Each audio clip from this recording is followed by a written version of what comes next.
y de los sacerdotes es que ustedes saquen las dudas. Porque no hay nada más dañino para vivir la fe que la cizaña de la duda. Si ustedes tienen la fe firme, sólida, ustedes nunca van a tambalear. Siempre van a caminar y van a disfrutar la fe. Se lo digo por experiencia. Yo disfruto mi fe, disfruto mi sacerdocio, lo disfruto, lo saboreo. Y cuando celebro los sacramentos, los saboreo, porque sé lo que estoy haciendo.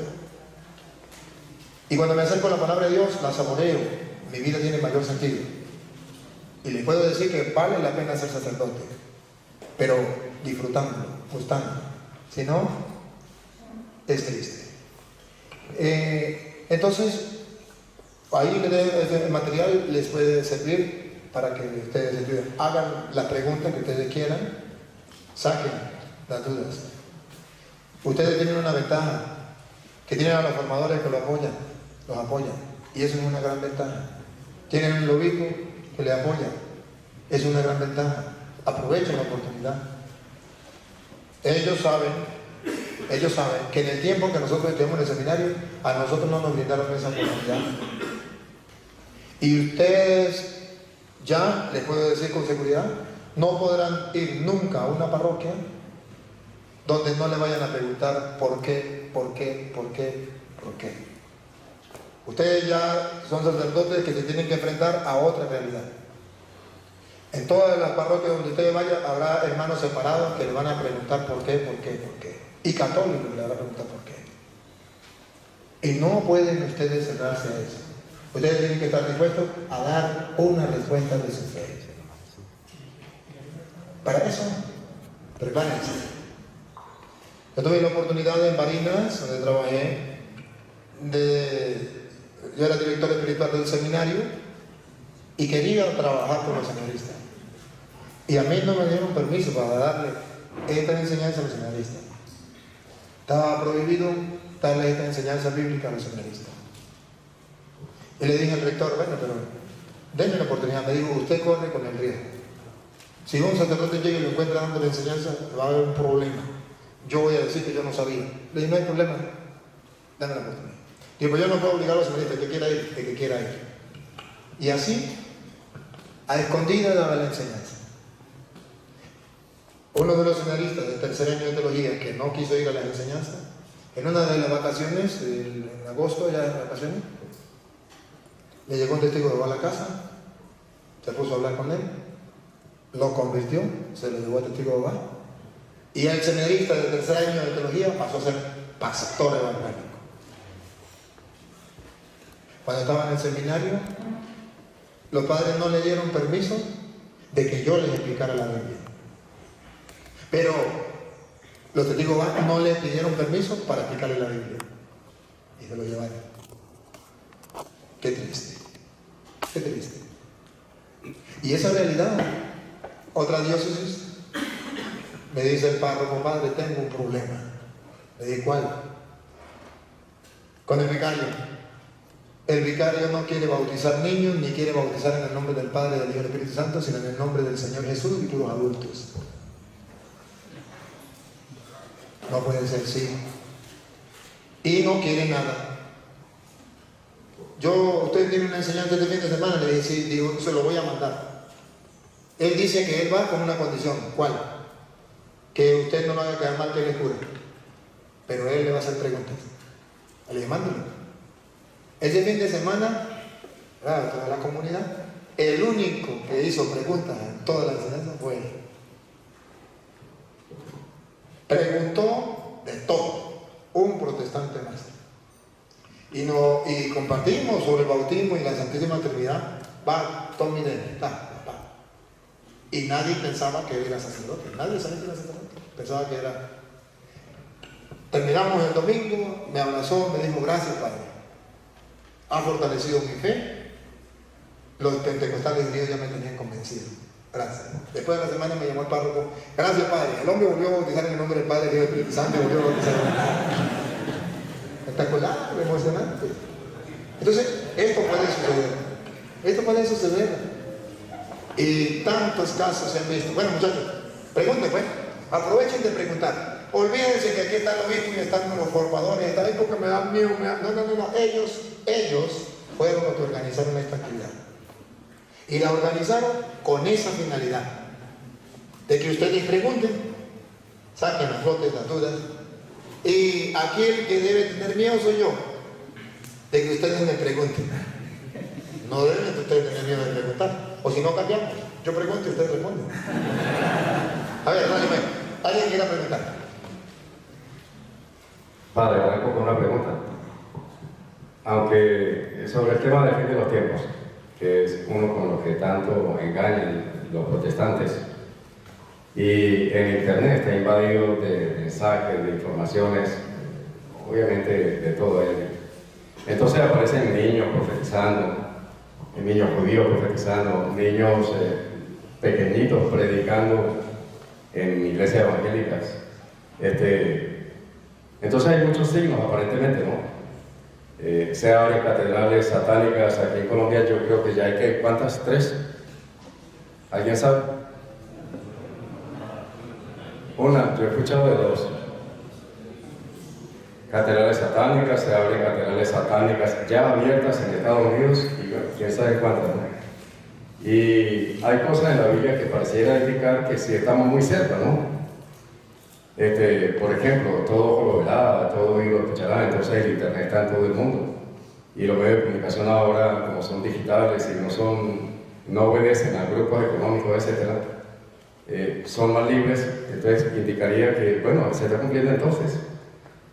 Y la orientación de la pregunta va más a que nos aclare eso y a que ¿cuál es la misión como orientadores, nosotros como católicos, en que no lleguemos a la pasividad ante el tema? Porque si bien es un tema que lo anunció Jesucristo y ya tiene 2000 años, en los últimos tiempos, la plenitud de los tiempos, ¿qué pasa si nos estamos durmiendo al alertar a la gente con respecto a ese tema por no caer en el fanatismo religioso de los protestantes? ¿Dónde se divide esa línea? Sí, en la iglesia lo hace. Existe el tiempo, lo que llama la cuaresma, existe el tiempo de Adviento, y en el tiempo de la cuaresma lleva a una preparación, pero más en el tiempo de Adviento, que significa advenimiento. Sabemos que el Señor viene y nos preparamos para la segunda venida del Señor. Y la iglesia en ese tiempo comienza a dar muchos textos bíblicos para decir que ya viene el Señor, ya viene, y están preparados. Y ahí salen aquellas lecturas como tú das, las jóvenes que estaban preparadas, las que no estaban preparadas. Y el Señor dice que sí viene. Nosotros sabemos que sí viene. El problema es que los hermanos separados comienzan a dar fecha. Alguien, el Señor ya viene para tal fecha. Para el 2000 venía, pero yo no sé qué pasó, dejó en el camino quizás. Pero inventan unas y después el arrebatamiento que viene se lo lleva solamente a ellos y los demás se quedan. Y esto es solo para meterle miedo a la gente y para animar a la gente ignorante a meterse con ellos, porque el Señor viene a llevárselo a él y los demás se quedan. Hay una forma sencilla de cuando digan, no, que el Señor viene y nos viene a llevar directamente para allá al arrebatamiento, nos lleva. Usted puede simplemente decirle, pues sí es verdad, ya arrebató a la Virgen María, ya se la llevó en cuerpo y alma. Nosotros creemos en eso. Con eso usted los corta. Pero debe ver que la Iglesia Católica cree y enseña eso, que Jesucristo viene a llevarnos, nosotros tenemos que ir con él. Pero la Iglesia no solamente dice eso, sino que puede ser que llegue antes de lo que la gente espere, el fin del mundo. ¿Cuántos no se han ido antes del fin del mundo? Ya se fueron. Ya vino y se lo llevó. Entonces la iglesia enseña, tal como Jesús dice en el Evangelio de San Juan, capítulo 14, versículo 1 en adelante, enseña que efectivamente el Señor viene a llevarnos y que tenemos que estar preparados. Pero no es una desgracia, es una dicha. Y tenemos que estar contentos, una espera contento del Señor. Escuche cómo lo dice el Señor. No se turbe. No se turbe, no se preocupe, no se maten la cabeza por eso. No hay que usted no se asusten. Hay que estar preparados, pero asustados no, preparados sí. Y ustedes dan cuenta por qué la iglesia dice, en tiempo de cuaresma hay que confesarse. ¿Qué significa? Arreglemos la maleta porque no sabemos en qué momento nos vamos. Vamos a estar limpios para irnos con el Señor. Dale. Crean en Dios, y crean también en mí. Dos cosas, en Dios y en su Hijo Jesucristo. No dice crean en los hombres, crean en esos pastores que vienen. No, crean en Dios y crean también en mí. El que cree en Dios es creyente y el que le cree a los hombres es creyón. Crean en Dios, crean también en mí. Sí. En la casa de mi padre hay muchas habitaciones. Ahí hay muchas habitaciones. De no ser así, no les habría dicho que voy a prepararles un lugar. Voy a prepararles un lugar y ahora escuchen que sí viene. Y después de ir a prepararles un lugar, volveré para tomarlos conmigo. ¿Ve que si viene a buscarnos? Volveré para tomarnos conmigo. ¿Para qué? Para que donde yo esté, estén también ustedes. Entonces Jesucristo nos habla de una manera tan sencilla, pero también de una manera linda, hermosa, que no nos mete susto. Vengo y lo voy a llevar para que donde esté yo, estén también ustedes. Les voy a preparar un lugar. De modo que ustedes y yo no debemos estar atormentados como los protestantes. No, tenemos que estar despiertos, alerta. San Pablo, en la predicación de San Pablo a los Corintios, 2 de Corintios capítulo 5, versículo 1 en adelante. San Pablo viene a hablarnos que efectivamente tenemos que ir, que un día tenemos que irnos, que se acaba el mundo. Hay una verdad cuando algunos dicen el mundo se acaba para el que se muere, el que se va muriendo. Eso es verdad, pero un día se va a acabar completo. Pero mientras tanto, para el que se está muriendo se le acabó. Pero un día se va a destruir completo. ¿Pero qué dice San Pablo? Para que no tengamos miedo. Sabemos que si nuestra casa terrena, o mejor dicho, nuestra tienda de campaña llega a desmontarse, Dios nos tiene reservado un edificio, no levantado por manos de hombres, una casa para siempre en los cielos. Ahí está. Entonces nosotros no crean que nosotros somos los más desgraciados de la tierra. No, Dios nos tiene preparada una mansión eterna en el cielo, no hecha por mano humana, sino por Dios mismo. Entonces vale la pena servirle al Señor, vale la pena entregarnos a Él, hacer las cosas con amor, porque queremos un día gozar eternamente allá en el reino de los cielos. Los protestantes utilizan esto del fin del mundo simplemente para meter miedo. Y si usted tiene miedo, pues se viene con él. Así como cuando estábamos pequeños nos decían, no saca allá porque le va a salir el coco. Ahí viene el coco. Y usted sale corriendo cuando está la mamá, cuando está papá. Así dice el presidente, ahí viene el coco. Usted sale corriendo por la iglesia de ellos. Se mete a evangélico. ¿Para qué? Para que el coco no le haga nada. Así andan engañando a la gente. Bien, otro preguntito. Ajá.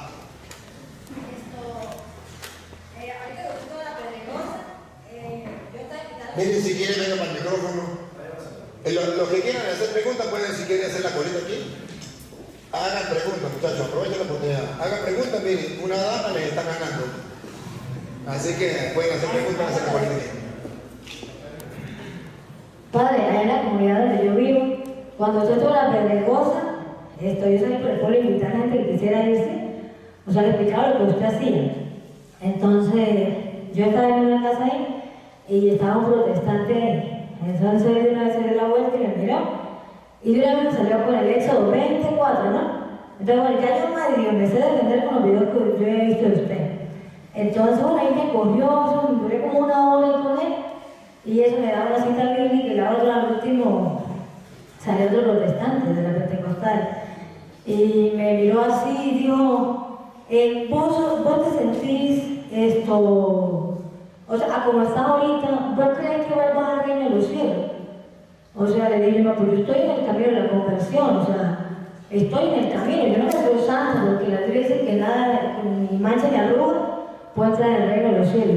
Y dije, ¿y vos sí te crees santo? Digo, yo sí, es que yo soy santo, yo estoy salvo. Digo, pero es que, y él me miraba así como que, o sea, como el asco de que yo católica, puedo entrar en el cielo. Y decía, pero ¿y vos si te crees tan? Digo, es que yo sí, Sara, yo soy santo, yo si me muero ahorita, yo voy al reino de los cielos. Digo, pues él tiene una vida con la que tenemos todos, porque todos en el pueblo nos conocemos, ¿eh? Entonces, ¿cómo responderle a una persona de esa que cree que porque yo soy católica, pues yo no que sea la nueva persona del pueblo, pero tampoco soy sí, porque estoy en la iglesia y he tratado de dar testimonio ¿sí? Entonces él me mira así y me dice, o sea, yo sí, es que yo soy santo. O sea, yo me muero ahorita, yo entro al reino de los cielos. O sea, ¿cómo responder a una persona así? Que él se cree y yo, pues yo me quedé así, pues no, como que me quedé sin argumentos. Porque ya me dijo así, pues no tuve como una cita bíblica o algo para yo responderle, porque él se cree y yo soy lo peor, o sea, me hizo sentir así, ¿no? Sí, mire, es que ellos buscan como que usted sienta envidia por ellos. Pues imagínense, si usted es católica, no se siente que va para el cielo y ellos si se van para el cielo, pues siente envidia, una santa envidia. Yo quiero irme para el cielo, pero tengo que dejar la iglesia católica para irme para el cielo. Ese es un engaño, es una falsedad. Ellos andan diciendo a la gente que ellos son santos, que ellos no tienen pecado. Pero usted puede leer, por ejemplo, 1 de Juan capítulo 1, versículo 8 en adelante. Y 1 de Juan 1, 8 en adelante viene a responder a su interrogante. Es mentira que ellos no tienen pecado, que ya son salvos, ya son santos. No, Señor, eso es mentira. Ciertamente, Cristo nos salvó. Ciertamente Cristo nos salvó. O si quiere leámoslo desde el versículo 5 para que vea que Cristo nos salvó, derramó su sangre por nosotros para la salvación. O léalo desde el 6, mejor Luis, desde el 6. Si decimos que estamos en comunión con Él, Si decimos que estamos en comunión con Él, que somos santos, que estamos en comunión con Él, dale. mientras caminamos en tinieblas, Mientras caminamos en tinieblas, somos unos mentirosos somos unos mentirosos. Siga. y no actuamos en la verdad. Y no actuamos conforme a la verdad. Hay personas que actúan, están en la tiniebla y dicen que están en la luz, pero no actúan conforme a la verdad. Sigue.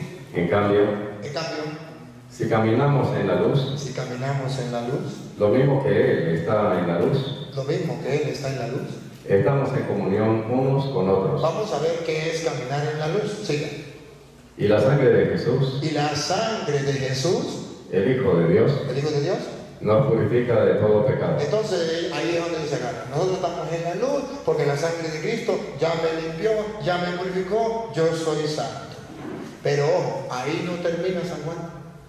San Juan viene a decir cómo vamos a estar en la luz y cómo la sangre de Cristo sí tiene poder para liberarnos, para limpiarnos. No porque yo diga la sangre de Cristo tiene poder, la sangre de Cristo me limpia y me purifica y ya estoy salvo. No. El mismo San Juan va a explicar cómo estamos en la luz y cómo la sangre de Cristo nos va a limpiar para el ADN. Vale. Si decimos que no tenemos pecado, nos estamos engañando a nosotros Entonces yo mismos. no puedo decir la sangre de Cristo ya me limpió, yo no tengo pecado. Porque si digo eso, me estoy engañando a mí mismo. La primera condición para que la sangre de Cristo tenga poder y nos limpie y nos purifique es que yo reconozca que tengo pecado. Repita.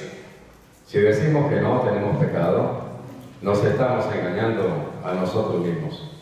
Y la verdad no está en nosotros. Esa cita usted la puede mostrar. Usted se está engañando usted mismo. Y la verdad no está en usted, porque usted dice que no tiene pecado. Es una mentira.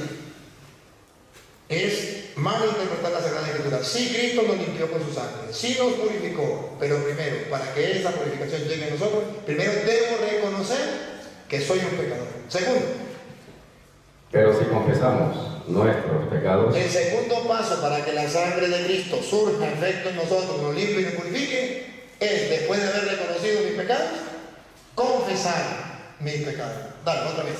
pero si confesamos nuestros pecados, Él, que es fiel y justo, nos perdonará nuestros pecados y nos limpiará de toda maldad. Así es como la sangre de Cristo nos limpia y nos purifica, reconociendo nuestro pecado, confesando nuestro pecado. Dígame si eso no es lo que hacemos en la Iglesia Católica. Claro, entonces la Iglesia Católica no inventó nada, está escrito. Pero los hermanos separados dicen, no, aquí dice que la sangre de Cristo nos limpia y ya estamos salvos. No, sí nos limpia, pero tengo que reconocer que soy pecador. Segundo, tengo que confesar mi pecado. Sigue.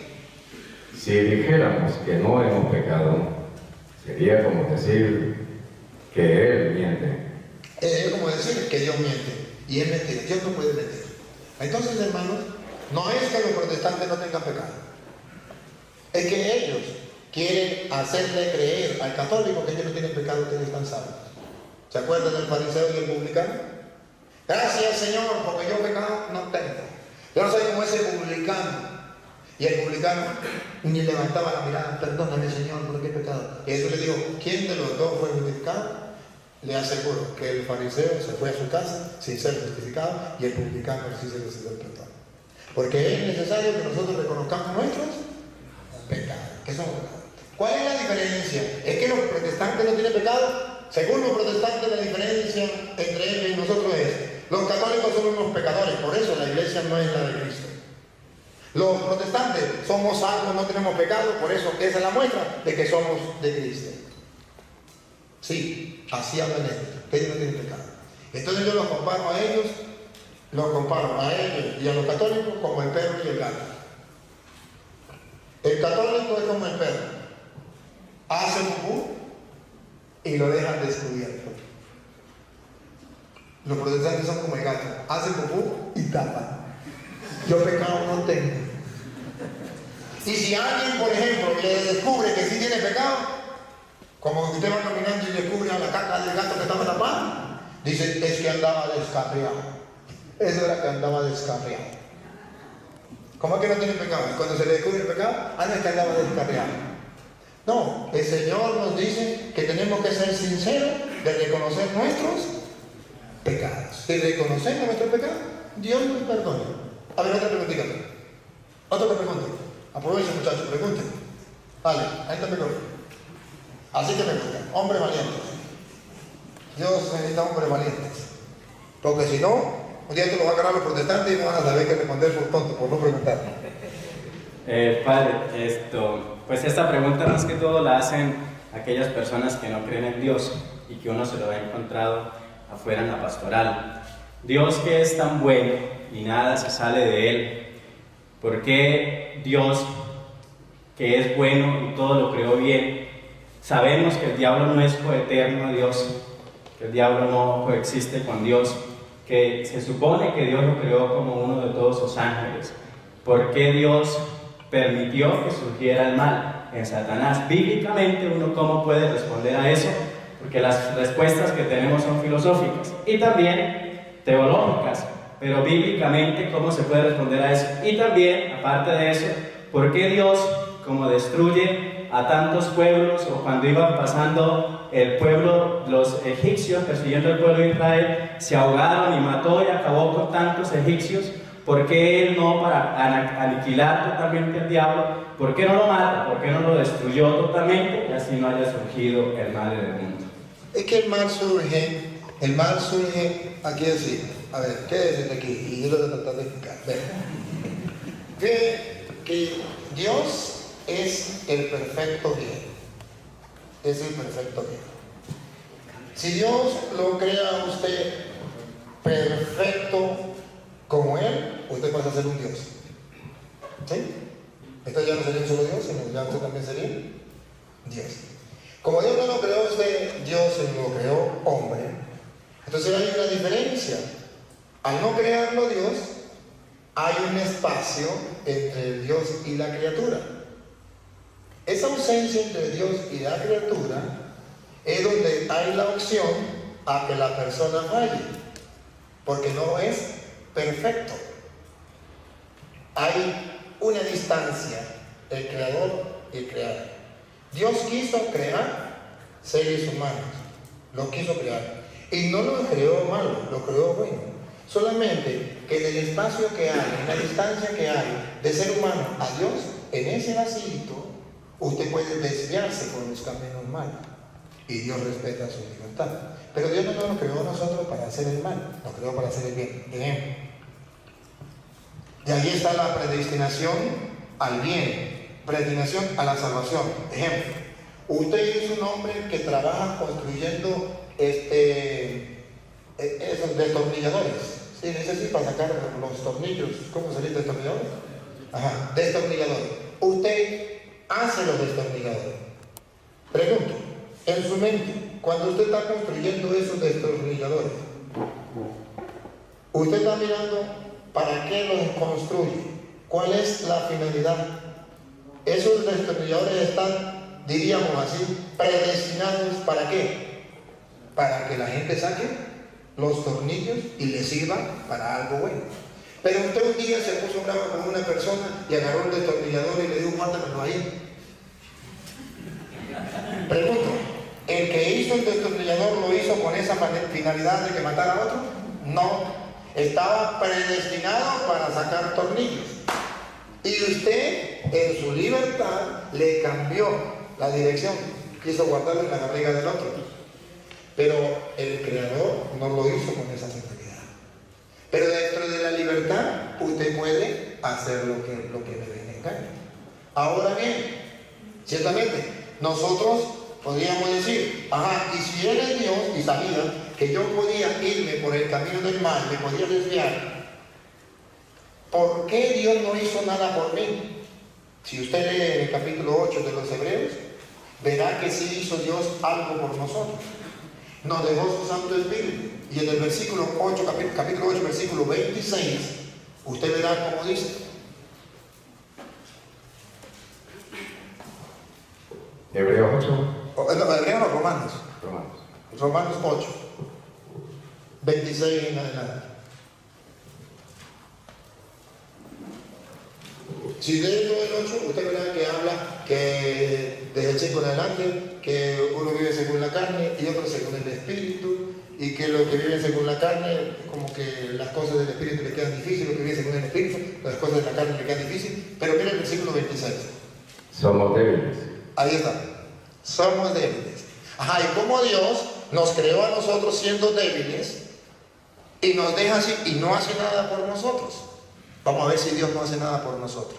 A ver si Dios no nos da la opción a que nosotros podamos hacer algo para alcanzar, caminar por sus senderos. Dale. Pero el Espíritu viene en nuestra ayuda. ¿Observan? Si Dios no nos creó dioses, nos creó seres humanos, imperfectos, débiles. No hizo nada por nosotros, sí hizo algo. Nos dio el Espíritu Santo como ayuda, como auxilio. Repita. Somos débiles, pero el Espíritu viene en nuestra ayuda. No sabemos cómo pedir. No sabemos ni siquiera cómo pedir. Dale. Ni qué pedir. ¿Y qué pedir? Pero el Espíritu lo pide por nosotros, con gemidos inefables. Y aquel que penetra los secretos más íntimos, entiende esas aspiraciones del Espíritu. Entonces Dios no nos dejó así a la deriva. No, nos dio el auxilio, nos dio la ayuda. Se lo explico por un ejemplo. Iba por una comunidad y estaba haciendo un sol muy bravo. Y había un señor que era una carretera de tierra y estaba pegado, atollado. ¿Sí entiende, verdad? Atollado. Y varado, porque había barro y no pasaba nada. Llegué y el señor todo sudado y embarrado me dice, ay Señor, ¿será que me puede ayudar a sacar mi carro?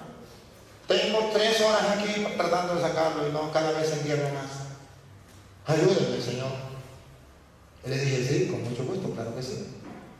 Vamos a ver qué hacemos. Era una camioneta, no sé si aquí, Caribe, se dice Caribe, no sé, una Caribe. Y yo me asomo, veo la camioneta, bonita la camioneta. Me asomo por la ventana y veo que tiene 2 palanquitas. Y le digo, Señor, y esa camioneta tiene 2 palanquitas. ¿Y no será esa que tiene doble? Dijo, ay muchacho, sí, claro que tiene doble. Ya un momentito. Yo la compré, le metió la doble, pum, y salió. Tenía un auxilio. La camioneta era sencilla, pero le habían colocado una doble y él no la estaba usando. Atollado.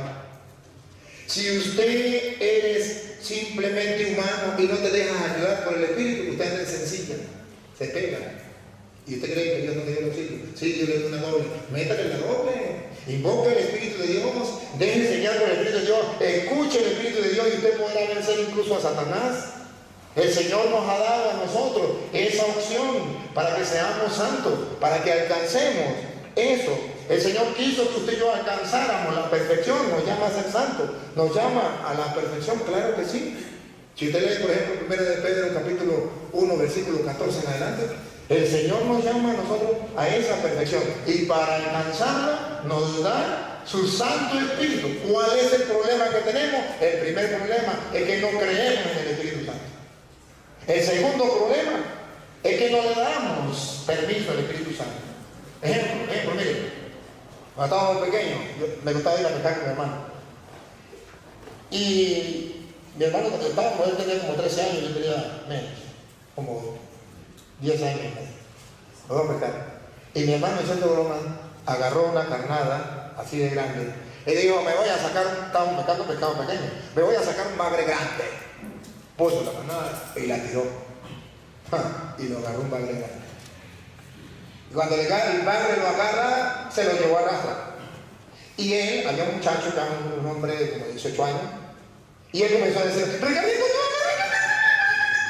Y Ricardo viene corriendo a ayudarlo, que era el hombre que estaba allí. Corriendo, y usted sabe que el bagre jala y da un despacio. Cuando ya voy a traerlo, el bagre cesó y Ricardo le iba a agarrar el aire y dijo, no me lo quites, yo lo traigo.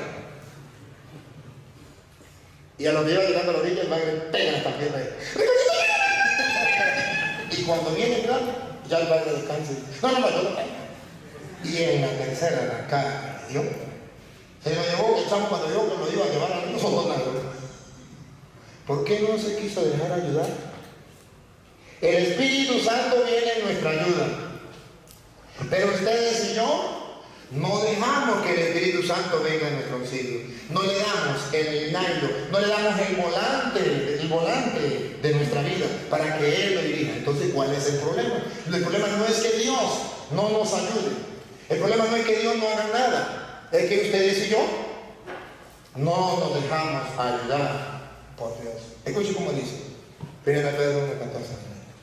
Si han aceptado la fe, no se dejen arrastrar ya por sus pasiones como lo hacían antes, cuando no sabían. Si es santo el que los llamó, también ustedes han de ser santos en toda su conducta. Según dice la Escritura, sean santos, porque yo soy santo. Entonces el Señor dice que Él nos predestinó a ser santos. Que Él cuando nos creó para ser santos. Ciertamente hay un espacio, una ausencia donde no hay perfección. Pero para calmar esa ausencia nos dio su Santo Espíritu. Y así podemos ser santos. Alcanzar la salvación, la santidad. Y luego, si no hay la opción del diablo, si no hay esa opción del diablo, entonces, ¿cómo nosotros vamos a ir demostrándole a Dios que le amamos? Si nosotros le demostramos a Dios que le amamos cuando vencemos una tentación, cuando superamos, cuando hacemos el esfuerzo, Señor, yo te amo, voy a hacer esto por ti, porque te amo. ¿Cómo voy a hacer? Y Dios quiso, y así lo puede, en toda la carta de los Romanos, usted encuentra toda esa explicación. Usted puede leerse la carta de los Romanos desde el 1, desde el capítulo 1 hasta el capítulo 16. Usted puede leerse eso, y ahí Pablo comienza de a poquito, y después va entrando. Va entrando a decir por qué esto, por qué esto, por qué aquello. Va explicando. Y entonces simplemente San Pablo dice que a Dios le pareció bien así. Y dice, y permitió para que nosotros cayéramos en el pecado, para poder usar con nosotros de la gracia. Dios le pareció bien así y quiso que existiera el bien y existiera el mal para que usted y yo fuéramos libres y no lo siguiéramos a Él obligados, sino con libertad. Escoja el bien o el mal. Al respetar la libertad, ese es el amor más grande, porque el que ama deja libertad. Y si Dios no nos hubiese dejado libertad de escoger entre el bien y el mal, entonces no nos amaría verdaderamente. Seríamos nosotros simplemente unas personas sin libertad y sin ser amadas. Por eso el Señor nos deja eso. Otra preguntita, pues. Padre, disculpe, esa parte donde dice algo así como que bendito el pecado que permitió tanta gracia o algo así, la viene Jesucristo. Sí, usted la puede leer en la carta de los Romanos. Ahí está el Romano. Otra preguntita, pues. Dale. Esto está pues enraizada con el tema de la predestinación. Que usted... Perdón, se me olvidó lo del pueblo. Un segundito, porque él me hizo dos. La del pueblo. ¿Por qué Dios permitía que se destruyera el pueblo de allá, por ejemplo, que se acuerda que el pueblo de Israel iba y mataba a los enemigos y viene Egipto, lo viene siguiendo y mueren todos los enemigos? ¿Qué pasa ahí? Porque recuerden que toda la historia de Israel es una enseñanza teológica para nosotros. Es una enseñanza de lo que Dios va haciendo con su pueblo. ¿Y cuál es la enseñanza que se nos da allí? Primero, que tenemos enemigos como en Egipto tenía el pueblo de Israel. Segundo, que Dios quiere que nosotros luchemos por alcanzar la tierra prometida que es el cielo. Pero allí vamos a tener enemigos que nos van a atacar. Y nos dice que cuando esos enemigos vienen a atacarnos, Él va a salir en nuestra defensa y los va a destruir. Y esos enemigos espirituales, y ese enemigo el pecado, y ese enemigo el diablo. Entonces todo lo que está escrito allá es que usted y yo podemos, con la ayuda de Dios, vencer al enemigo. O aquello que diría San Pablo allá en Efesios capítulo 6, del versículo 10, que tenemos un combate espiritual. Y que no es con hombre, es con espíritu. Entonces toda la Sagrada Escritura nos viene a decir que hay que matar, que hay que asesinar, que hay que acabar con los enemigos de Dios. ¿Y cuál es el enemigo teológicamente de Dios? El pecado. ¿Qué nos está diciendo entonces con esa enseñanza teológicamente? Que usted y yo tenemos que estar dispuestos a asesinar el pecado, a matar el pecado para vivir en la gracia.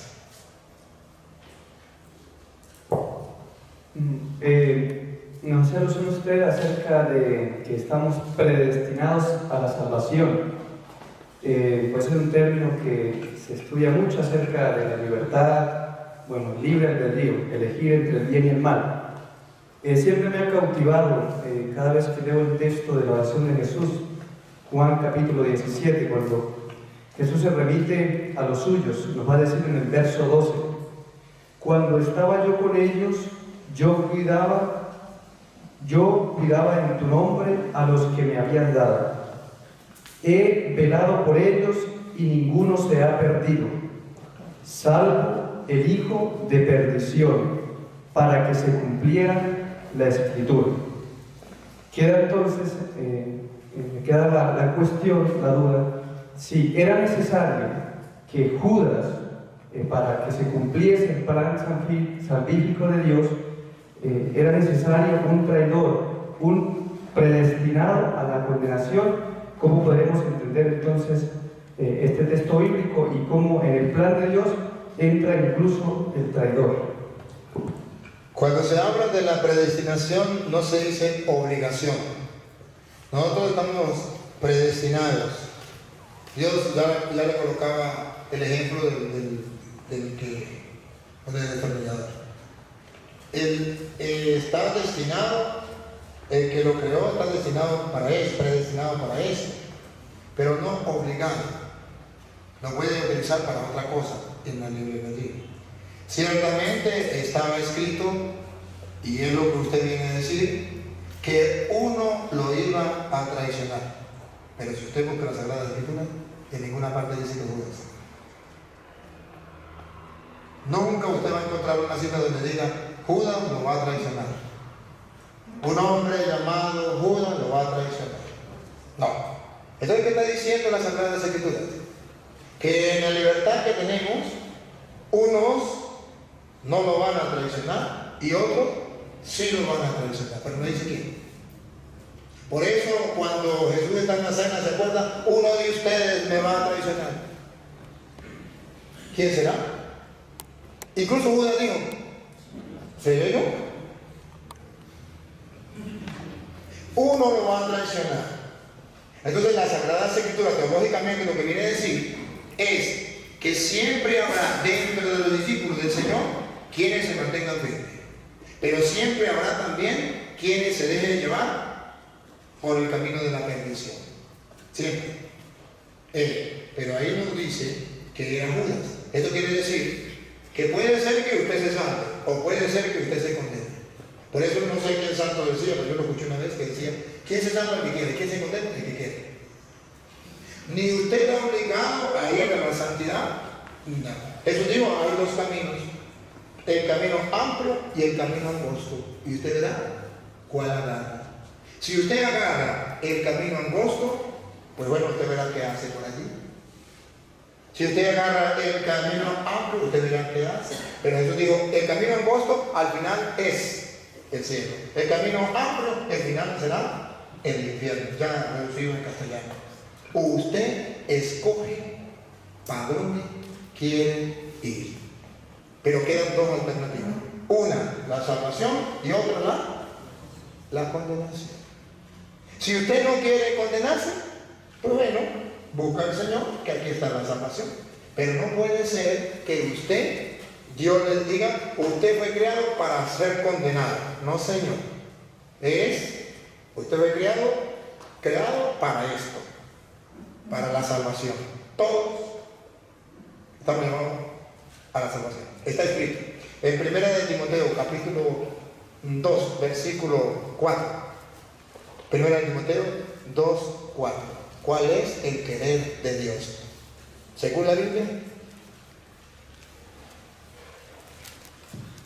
1 de Timoteo 2, 4.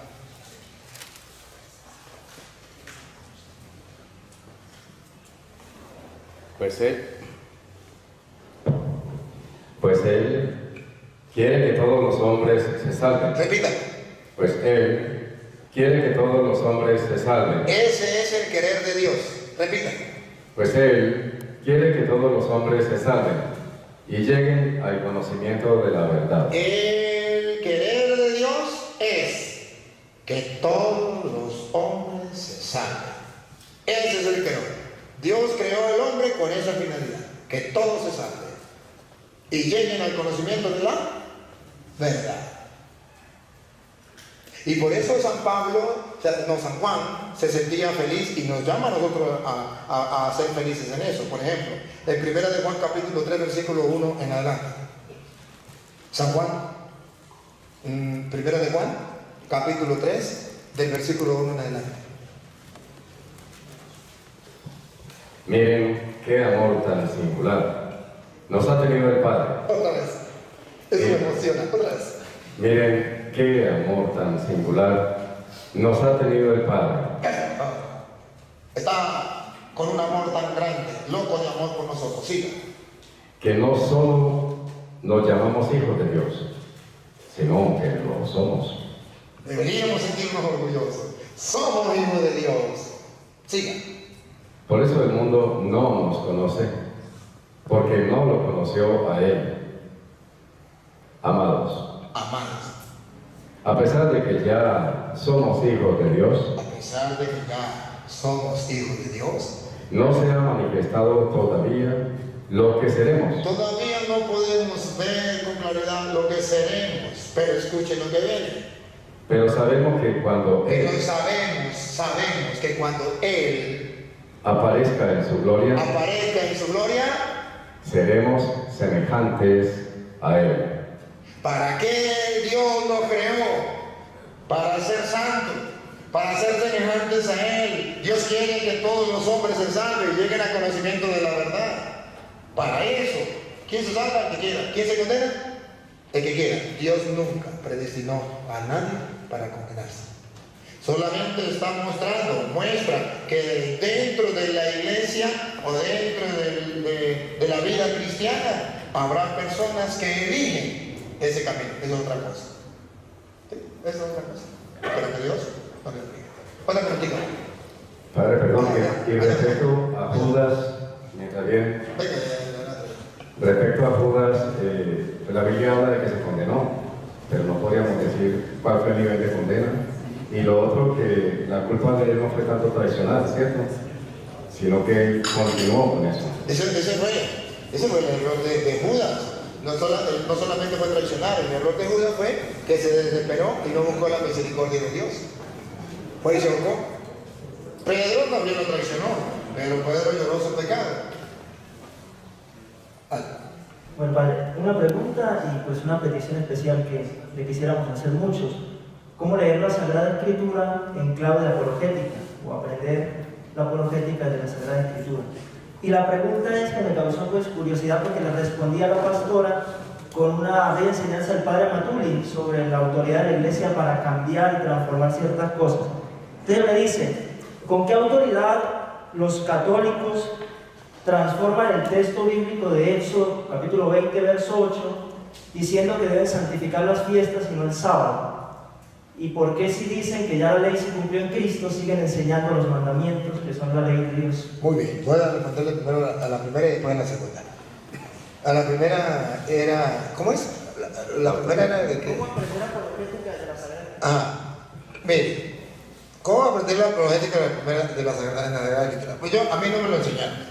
Yo lo aprendí porque Dios me lo regaló. Y casi que obligado. O mejor obligado. Lo que pasa es que yo fui al seminario y una de las cosas que me movió a ir al seminario fue que un día en la Virgen del Carmen íbamos por procesión, iba el sacerdote con todo el pueblo y salió una hermana separada, lo detuvo, se paró al frente y comenzó a gritarle: cura idólatra, maldito, está llevando al pueblo a la condenación, ustedes son unos idólatras porque ustedes adoran a Jehová. Y yo dije, aquí sí voy a escuchar a ver cómo es la cosa, por qué nosotros tenemos la imagen. La señora le dijo al padre tantas cosas y el padre no respondió nada. Cuando la señora le quitó, seguimos la procesión. Llegamos a la iglesia y el padre va a decir, no dijo nada. Yo quedé aturdido. Y para esos días se leyó el pasaje de San Marcos 3:31, que llegó su madre y sus hermanos y le dijeron: mire, su madre y sus hermanos le buscan. Y él dijo: ¿quiénes son mi madre y mis hermanos?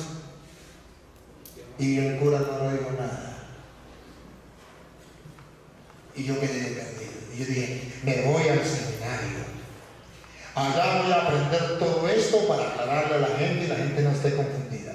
Y me fui al seminario y nunca me enseñaron esto. Quedé perdido, muy perdido. Y yo quería estudiar esto, pero nada.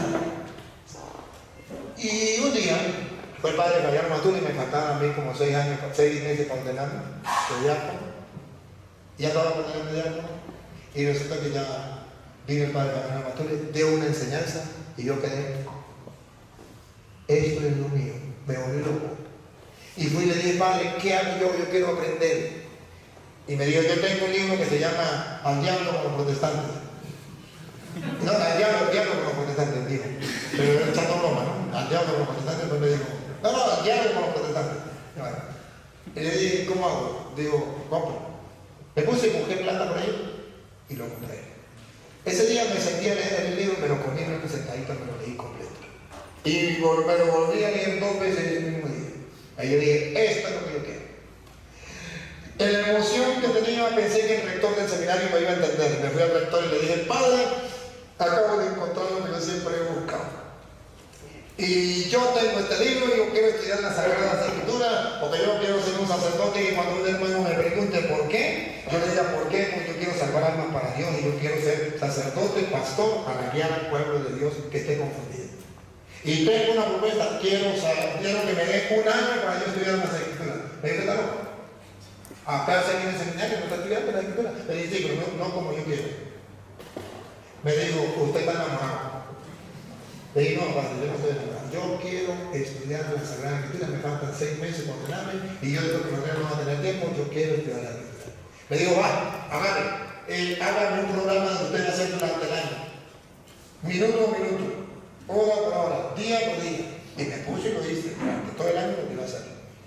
Se lo presenté y me dijo: muy bueno. Muy bien, se llevó tiempo. Digo: ahora no tiene permiso. Yo me volví bruto. Y le dije: pues ahora no le pido permiso, ahora le informo que me voy. Ah, se la tira de bravo. Pues le voy a levantar un acta para que no lo reciban en ninguna parte del mundo. Y yo pensé entre mí, no le dije nada por respeto. Si fuera Dios le creería, pero como es un simple mortal, no le creo. Un día esto me muere y le como. Y agarré la maleta y me fui. Puso a todos los sacerdotes en contra mía. Y yo me fui a la casa, y llegué a la casa, no me dice: ¿y eso, hijo? ¿Qué con la maleta? Le dije: me vine a estudiar la Biblia aquí, me vine al seminario, me vine a estudiar la Biblia en la casa. Dijo: qué bueno, hijo, yo necesitaba un obrerito aquí, un obrerito que vine a trabajar. Que no, yo vine a estudiar, que no vine a trabajar. Yo no, trabaja a mediodía y estudia a mediodía.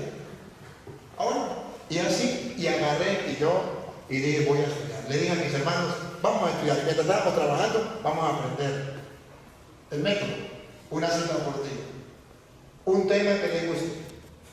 Yo le dije, comencemos con el tema de María, que es más militar, un tema por ti. Y le dije a mi hermano, vamos a estudiar. Mi hermano se emocionaba. Y estábamos tirando el salado. ¿Cuál es la cita que nos estamos aprendiendo? Tal cita. Ah, bueno, maravillosa. Y después la escribíamos en un papelito así. Por un lado, donde lo decía, por otro lado, ¿qué decía? Y entonces, a ver, me preguntaban, ¿qué cita nos estamos aprendiendo? Y es muy difícil no recordar. Ah, ya, estamos en tal cita. Y así íbamos jugando. Una semana felices. A la semana que hicimos, porque teníamos que repasar la de ayer y la de hoy. La de ayer y la de hoy. A medida que pasaba. Cuando llevamos una semana se nos olvidaron todas. Digo a mi hermano, no, nosotros somos críticos, para eso no servimos. Eso solamente sirve para eso los evangélicos, nosotros no. Y no, nosotros podemos, no. Y no quise investigar más, me quedé yo solo. Yo dije, Señor, ¿y será que solamente los protestantes pueden hacerlo? ¿Y por qué yo no? Ayúdame. Y me fui a estudiar solo. Agarraba, como la papaya que ustedes dicen, a la lechosa, papaya y capures. Y me iba para la finca al lado, para un potrero allá al lado de la montaña, lejos. Y me ponía a estudiar, pero la vaca, había las vacas de ordeño, que son curiosas. En realidad pensaban que yo llevaba miel, melaza, y llegaban a las vacas. Ustedes son evangélicas. A ver, a usted la negra le doy esta cita, a usted la blanca, a usted la pintada, y le daba una cita hasta la vaca. Y ahí agarraban la de capítulo tal, versículo tal, ¿qué es lo que dice? Y así iba jugando con ella. 6 meses jugando con la vaca. Ajá. Y al final yo dije, ahora sí quiero enfrentarme con un evangélico, que se me presente con un evangélico por ahí. Y me iba al culto de protestantes, a ver, que me dedicaron un evangélico. Pero el primer día que llegué, me senté, me puse a orar. Voy a decir aquí, cuando sentí que alguien me daba aquí, abrí los ojos, me dijo, varón, ¿no se da cuenta que está sentado en el lugar de las hembras, en el lugar de los caballeros? Miré una mujer y en el centro, me dio una pena, salí con él y me fui.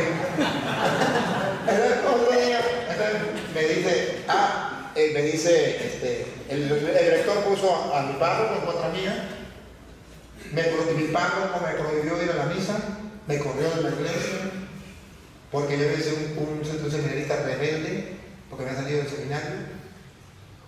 Todas las misas agarraba el micrófono y hablaba mal de mí ante el pueblo. Y yo decía al Señor, perdóname, Él no tiene la culpa. Yo te sigo a ti. Yo sé que es una prueba que me está pasando. Y yo iba. Y ellos se enfurecían conmigo, porque yo iba a misa. Me prohibía. No venga a misa. Me decía, yo obedezco a Dios y no a los hombres. Yo vengo por Dios, no vengo por usted. Y así pasó, cuando ya a los 6 meses, me dijo el papá de este muchachito de Benjamín. Estaba en la pata de mi hermana. Bueno, le digo, vamos a una enseñanza por ahí. Y le dije, vamos. Y nos fuimos lejos, una comunidad que no conocíamos. Nadie me conocía. Y llegué, y había mucha gente. Y me pidieron que diera una enseñanza. Yo di la enseñanza de María. La gente les gustó. Pero cuando terminamos, 2 hombres me llegaron a la puerta y me dijeron, varón, lo que usted dijo es mentira, porque usted predicó con la Biblia de ustedes que son católicos, la Biblia me la diga de nosotros. Nosotros somos evangélicos, le dije, con ustedes quería hablar yo. Gracias a Dios, ya no hay una vaca, si lo vamos a darle con él. Y comenzamos 4 horas debatimos, 4 horas.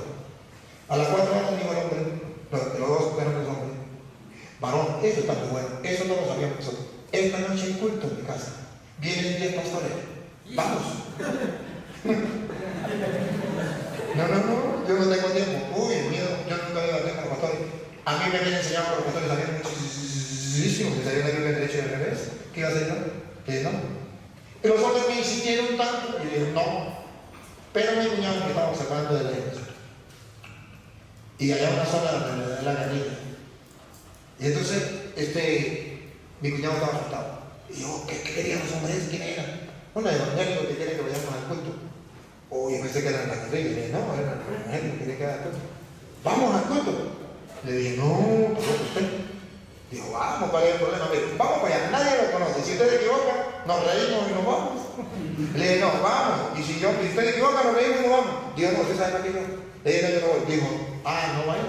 Usted sabe que yo me voy y lo dejo aquí. De ahí hasta la cara para me entró un miedo. Y yo dije, está bien, yo voy. Voy a alcanzar los hombres y yo, vamos. ¿A qué hora? A las 7. A las 6 estaremos allá. No voy a cumplir. No cumplí. A las 6 llegamos. Más de 500 personas. Era un campo abierto porque era una campaña que tenían 15 días en campaña y ahí cerraban la campaña. Cada uno con su Biblia, subrayando. Me asusté. Y me senté a subrayar la Biblia, él también de subrayar. Y yo dije, rogando al Señor que se olviden de estos hombres de que yo estoy aquí. Que se olviden de que yo estoy aquí. A las 7 puntos prendieron la miniteca, un sonido blanco. Pasó el hombre y dijo, bueno, le damos la bienvenida a los pastores, el pastor de aquel que viene de tal parte, el otro pastor venía, un pastor de cada lado. Y pido perdón a los pastores porque Dios hoy nos ha enviado un profeta distinto a ellos. Un nuevo profeta nos ha mandado el Señor y la Biblia dice que cuando hay un nuevo profeta los demás callan. Adelante, varón. Yo miré para atrás para ver si había alguien. No, es con usted. Yo no, conmigo no puede ser. Y mi cuñado comienza a empujarme. Es con usted. Vaya. Adelante, varón. Por aquí el cuñado empujándome. Y allá, miren hermanos, nunca en mi vida yo había pasado un trago tan amargo como eso. Yo sentía que me moría literalmente. Yo le dije, Señor, perdóname, yo sé que me va a dar un infarto, perdóname todo mi pecado en este momento. El cuñado me empujó y el otro me llamaba y todo el mundo me miraba. Y yo iba así. Y yo iba como el pollito que fumó droga, no sentía pata, no sentía cola, no sentía agua, no sentía nada. Y yo y llegué a la tarima y el hombre me pasa el micrófono y a mí las manos me hacían así y los pies así como usted ve, así. Y le dije a la gente, cierre los ojos que vamos a orar, mentira para que no me vean. Pero el papá me enseñó a confiar en el Espíritu Santo y le dije, oración sincera, mental con Dios, Señor, o me ayuda porque yo me voy a morir. Y si me muero, en tus manos me encomiendo mi espíritu. Y comencé a hablar con la gente. Pero me comencé a hablar con el corazón, de corazón, y cuando ya sentí la fuercita, le dije, hermano, vengo a predicar la palabra de Dios, porque la palabra de Dios le pide salvación para que lo escuche. ¿Cuánto dice amén? Amén. Gloria al Señor, aleluya, hermano. Miren, el Señor dice en su palabra, Juan capítulo 8, versículo 47, el que es de Dios, la palabra de Dios le escucha, y si usted no la escucha es porque no es de Dios. Nosotros venimos a gustar la palabra de Dios. Amén. Vamos a emocionar. Pensaba que yo era un pastor más. Después le dije, bueno, no, yo vengo a hablarles sobre María. ¿Qué opinan ustedes? ¿María tiene poder? No, María no tiene poder, efectivamente, ella no tiene poder, pero según San Lucas 1:35, el poder del Altísimo la cubre con su sombra. Ella tiene el poder de Dios. Y para que ustedes no tengan duda, yo soy católico. Aclararon los pastores, pasamos una frente. María es una prostituta. María tuvo hijos de soldados romanos, de José, de Mateo, de Zebedeo y de José. Y le dije, bueno, ustedes me van a demostrar con la Biblia. Y comenzamos a debatir. Y le fui demostrando que era mentira. Cuando le mostré que era mentira, la gente se puso de pie y dijo, se largan de aquí mentirosos falsos. No, pero que se van de aquí. Y sacaron a los pastores corriendo por el potrero. Corren. Y la gente lo mató. Lo hicieron pasar más cerca, lo sacaron corriendo. Regresaron, usted no se va de aquí hasta que no nos explique todas las dudas que esos vagabundos nos dejaron. 3 días nos quedamos compartiendo la palabra del Señor. Pero todos, más de 500 personas, volvieron a la iglesia. Y era la primera vez. Y yo dije, Señor, ahora sí creo que tú me has llamado para esto. Y desde ahí no he descansado. Desde ese día he llevado más palos que una ganadora. Porque muchos sacerdotes, muchos obispos no les gusta la política. Y me han dado palo muchísimo. Pero no peleo. Pollo peletas, donde no te quieran, no te metas. Sí. Pero después Dios me ha confirmado. Uno de los que estuvo en contra mía fue el señor Mario Morota, mi obispo. Pero un día, por cosas del destino y porque Dios quiso, tenía un retiro en una escuela de la Biblia y algunos sacerdotes que no les gustaba la apologética le metieron el chisme y él dijo, yo voy a comprobar con mis propios ojos y mi propio oído. Y yo estaba dando la enseñanza, yo la enseñanza toda la mañana, cuando salgo a almorzar, él estaba en el comedor y digo, Monseñor, ¿qué hace aquí? Digo, buena su pregunta. Vine a escucharlo a usted. Estaba detrás de la columna escuchándolo. Porque me dijeron que usted no quisiera pelear con los evangélicos. Pero esto es lo que necesitamos dentro de la iglesia. Cuente conmigo. Adelante, yo lo apoyo. Y de ahí en adelante, Monseñor me ha apoyado, gracias a Dios. Y gracias a Monseñor puedo estar aquí, porque me dio permiso para estar trabajando en otro lugar. Así comencé yo la apologética. Así comencé a trabajar. Así comencé a estudiar. Pero ojo, hermanos, le voy a dar el secreto. ¿Quieren el secreto? El secreto se resume en una sola palabra: constancia. Ahí está el secreto. Ahí no se refiere a memoria, a inteligencia. No, le aseguro que ustedes tienen más memoria que yo. El único secreto es la constancia. Por algo decía San Pablo: el que persevera, alcanza. La constancia. ¿Saben qué fue lo que me llevó a mí? Que a mí se me olvidaba la cita. Yo me aprendía todo el tema de María, y cuando ya lo tenía ya aprendido, se me olvidaba completo. Así se me olvidaba el disco. Y quedaba. Y yo decía, vuelvo a comenzar. Y volví a comenzar. Y se me volvió a olvidar. Y vuelvo a comenzar. Así lo hice hasta que ya algo me iba a quedar. Algo me iba a quedar. Y así fui aprendiendo los demás temas hasta que algo se me iba a quedar. Y después, cuando Dios quiso, pues entonces ya me dio esa chispa, ya me dio esa gracia. Ahora, claro, yo ya me había leído la Biblia varias veces, ¿no? Yo había leído la Biblia varias veces. Yo en el seminario llevé la cuenta de leer la Biblia hasta 6 veces completa. Y de ahí en adelante, pero no la conté más. Y la sigo leyendo. Entonces, ¿qué hago yo cuando voy a dar la enseñanza? Me pongo a orar. Oro. Y les doy el secreto aquí entre nos. ¿Quieren saber el secreto? La oración. Yo creo en eso que Jesús le dijo al apóstol. No han podido orar ni siquiera una hora.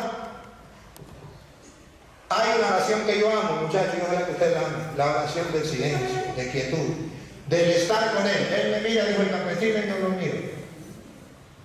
Ya, cuando María estaba a los pies del Señor, escuchando su palabra. El quedarme allí, adorando a Jesús, a Dios en espíritu y en verdad. Dios es espíritu, y el que adora debe ser en espíritu y en verdad. Quedarme allí. Señor, aquí estoy. Y poner la mente en blanco. No pensar, paralizar la máquina de producir pensamientos. Solo sentir que Él está conmigo. Yo estoy vacío y que Él me llene. Mínimo una hora. Eso llega a malos pensamientos. Quítense de ahí. Le llegan a uno buenos pensamientos. Ahí sí le llegan ganas de salir a pensar, de hacer esto y hacer esto. Quítense de ahí sus vergüenzas pensamientos. Ahorita no lo necesito. Silencio total. Externo y silencio interno. Y un abandono se llama oración de abandono. Abandono en la mano de Dios. Si le quieren poner un poquito más de, pónganse de rodillas. De rodillas. Ándale, con respeto, con devoción. ¿Usted cree que pierde o que le va a hacer daño? No. Hágalo por prueba, lo reto, haga la prueba. Y haga el esfuerzo de que sea, como dice la Biblia, mínimo una hora. Usted mismo verá la obra de Dios. Y si puede hacerlo postrado, mejor. ¿Sabe qué postrado? Acostado, rostro en tierra. Postrado en andar dormido. Eso sí, nunca doble la cabecita para acá, porque ahí sí se queda dormido. Tiene que poner postrado, la nariz en el suelo, la frente en el suelo. Eso es una oración de abandono. Y cuando yo me paro de ahí, adiós miedo. Me entra oxígeno al cerebro. Y de repente alguien me hace una pregunta, y a lo mejor eso lo leí hace 5 años. Y en el momento, ¡para la paleta! No hago el esfuerzo de recordarlo, solamente hago oración para que el Espíritu Santo me lo recuerde. Pero tengo que ponerme en las manos del Señor. No puedo hacer nada sin la oración. No puedo, hermano, no puedo. Me invitan a dar la enseñanza y no hay oración, no la doy. No puedo. Tengo que estar en la gracia de excelencia. Tengo que estar dejando que el Espíritu de Dios obre en mí. Entonces, Él obra, porque Él viene en auxilio de nuestras debilidades. Y Él existe, solamente que tenemos que hacerlo. Entonces yo diría la constancia, la perseverancia en la lectura de la palabra de Dios. Y no se preocupe. Padre, pero ¿cómo hago yo? Porque yo leo la Biblia y no entiendo nada. Y yo estoy, no se me queda nada. No se preocupe. Imagínense que usted va a una empresa, usted quiere trabajar y va a una empresa y le dice, bueno, yo vengo por aquí buscando trabajo. ¿Cómo no? Bueno, pero una condición. Me paga por adelantado un año. ¿Nadie le va a dar trabajo? Nadie. Ajá, usted quiere aprender y usted dice, yo quiero por adelantado que Dios me pague, que me dé la sabiduría, la inteligencia y la memoria para recordar todo. Trabaje primero, ¿no? Y después Dios le paga. Después Dios hace que le quede algo. Comience a trabajar, que el momento en que Dios quiera, se da. ¿No son don de Dios? Realmente ese es la tema. Y agarren un tema, estudien una cita por día y lean la Biblia con respeto y con amor. La segunda pregunta, la de el domingo, ¿verdad? Sábado y domingo. El Éxodo capítulo 20, versículo 8, efectivamente dice, guardarás el día sábado. ¿Por qué nosotros no hacemos caso si la Biblia dice que teníamos que guardar el sábado, todo el Antiguo Testamento? Yo creo, y sin lugar a equivocarme, que más de 1000 veces dice que hay que guardar el sábado. Y hay que guardar el sábado. ¿Y por qué nosotros los católicos no guardamos el sábado si era un mandato? Me dijo una vez un adventista a mí. Me dijo, todas las escrituras han sido escritas por hombres, puño y letra de hombre. Menos 17 versículos, los 10 mandamientos, fueron escritos por puño y letra de Dios. Y ahí está el guardar el sábado. ¿Por qué ustedes los católicos no lo guardan? ¿Por qué violan ese mandamiento? Y le dije, porque eso era una ley para el Antiguo Testamento, no para el Nuevo Testamento. Me dijo, no, eso es una ley eterna, para siempre, no hasta Cristo. Le dije, sí, llega hasta Cristo. Esa ley llega hasta Cristo para nosotros. Me dijo, la Biblia no lo dice. Le dije, sí lo dice la Biblia. Y yo le voy a mostrar algunas citas donde la Biblia dice que llega hasta Cristo. Que ciertamente es un mandato. Fueron importantes. Y San Pablo le dice a los Corintios, 2 de Corintios capítulo 3, vamos a leerlo desde el versículo 4 en adelante. A ver, San Pablo dice que efectivamente esos mandatos eran importantes. Para que les den cuenta que era importante, dice, revestido de gloria. A ver, ¿qué dice 4? Dice. Por eso nos sentimos seguros de Dios gracias a Cristo. ¿Cómo podríamos atribuirnos algo a nosotros mismos? ¿Cómo podríamos atribuirnos algo a nosotros mismos? No es de los hombres. ¿Es gracias a quién? A Cristo. Eso no es de nosotros. Siga. Nuestra capacidad nos viene de Dios. Incluso nos ha hecho ministros de una nueva alianza. Nos ha hecho ministros de una nueva alianza. O sea, una nueva alianza. Siga. Que ya no es cosa de escritos. Que ya no es cosa de... Ya no la fue la primera. En el Antiguo Testamento, la Antigua Alianza, era cosa de escrito. Guardar los 10 mandamientos que estaban escritos en tabla de piedra. Sigue. Sino del Espíritu. Ahora es cosa del Espíritu que decíamos que viene en auxilio de nuestras debilidades. Dale. Porque lo escrito da muerte. ¿Por qué? Porque lo escrito da muerte. Porque lo escrito da muerte. Dice el adventista, eso no se refiere a los 10 mandamientos. Eso se refiere a la ley ceremonial. A ver, los adventistas dividen la ley en dos: leyes ceremoniales y leyes morales. Las leyes ceremoniales son todas las otras leyes, las leyes morales son los 10 mandamientos. Las leyes que pasaron, que llegaron hasta Cristo, las ceremoniales. Las que son eternas, las que no llegaron hasta Cristo, sino que pasaron más de Cristo, son los 10 mandamientos. Y vamos a ver si es verdad o mentira. Dale. Cuando se dieron leyes grabadas en tablas de piedra. Aquí, ceremoniales o morales. Las leyes que se dieron grabadas en tablas de piedra, ¿se refieren a las ceremoniales o a las morales? A la moral es los 10 mandamientos que Dios le dio a Moisés en las tablas de piedra. Cuando se dieron esas tablas, esas leyes en tablas de piedra, dale. Ese ministerio que llevaba la muerte. Oh, para San Pablo. Y recuerden, hago un paréntesis. ¿Saben quién era San Pablo? Luis, haga un paréntesis, léame Hechos de los Apóstoles, capítulo 22, versículo 1 en adelante. ¿Quién era San Pablo? San Pablo era fariseo, hijo de fariseo, criado a los pies de Gamaliel. ¿Y quién era Gamaliel? Uno de los mejores. Entonces no está hablando un tonto, no está hablando un desconocedor de las escrituras, un desconocedor de la ley. Está hablando a alguien que tiene autoridad, a alguien que conoce de ley. Escuchen quién es San Pablo. Hechos 22, 1 en adelante. Hermanos y padres, escúchenme, pues les quiero dar algunas explicaciones. Al oír que les hablaba en hebreo, se calmó más aún su agitación, y Pablo continuó. Yo soy judío. Yo soy judío. Nacido en Tarso de Cilicia, Sí, pero educado en esta ciudad, teniendo a Gamaliel de maestro.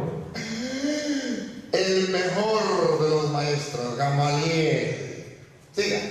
Fui instruido en la ley de nuestros padres. No es un tonto, es un hombre instruido en ley. Entonces la adventista no me puede decir, ahí se refiere a la ley ceremonial. No, San Pablo no es un tonto. Sabe cuáles leyes fueron escritas en tablas de piedra, cuáles fueron las leyes que se le dieron a Moisés, que Dios la dio en Sinaí. No está hablando un tonto, está hablando a alguien que fue criado a los pies de Gamaliel. Teniendo entonces conciencia de eso, sigamos leyendo lo que dice 2 de Corintios, que no nos está hablando un tonto, nos está hablando un instruido en las leyes ceremoniales y morales. Y dice, otra vez, repita lo último que leyó. Cuando se dieron leyes grabadas en tablas de piedra, ese ministerio que llevaba a la muerte. Deténgase ahí. ¿Por qué Pablo se atreve a decir, siendo judío, fariseo, hijo de fariseo, criado a los pies de Gamaliel, conocedor de la ley, defensor de la ley, ahora viene a decir que esa ley es de muerte? ¿Por qué? Porque recuerden ustedes que la ley decía, el que cumpla 9 mandamientos, pero falta uno, de todas maneras, está perdido, está condenado, no se podía salvar. Nadie se podía salvar. Nadie, porque nadie podía cumplir los 10 mandamientos. En la antigua alianza, ¿quién se salvaba? El que cumplió los 10 mandamientos. ¿Quién podía cumplir los 10 mandamientos? Nadie. Entonces esa ley que era para ayudarlo, le salió de perdición más bien, porque nadie podía cumplirlo. Entonces, por eso ustedes verán que antes de venir Cristo, hubo gente muy buena. Abraham, Jacob, bueno, todo eso. Pero usted nunca escucha que dice San Abraham, San Jacob, San David. No, en el Antiguo Testamento no hubo santos porque nadie pudo cumplir la ley. Nadie podía llegar a la santidad. Cuando viene Cristo, Él entonces hace que aquellos sean justos y estos también. Él es el que nos santifica. Pero la ley a nadie hizo justo. Entonces dice Pablo, esa ley nos lleva a la muerte. Siga. Llevaba a la muerte y fue rodeado de gloria. ¿Qué significa en castellano? Que fue importante. Fue rodeado de gloria, fue importante. Siga. Y los israelitas no podían fijar su mirada en el rostro de Moisés a causa de su resplandor. Esto está hablando de las leyes que Dios le dio a Moisés. ¿Se acuerdan cuando bajaba de Sinaí que su resplandor es tan grande que el pueblo no lo podía ver? Está hablando de las leyes morales. Los 10 mandamientos. Sigue. Aunque era fugaz. ¿Era qué? Aquí está el secreto. Esas leyes eran fugaz. No eran eternas. Eran fugaz. Sigue. Qué gloria tan grande no les esperará entonces a los que comunican el Espíritu. Aquello fue gloria. ¿Qué gloria más grande para el Nuevo Testamento? Comunican el Espíritu. Sigue. Si tan grande fue el ministerio que llevaba la condenación. Otra vez el ministerio que llevaba la condenación, porque decía el que cometa uno de estos pecados, condenado.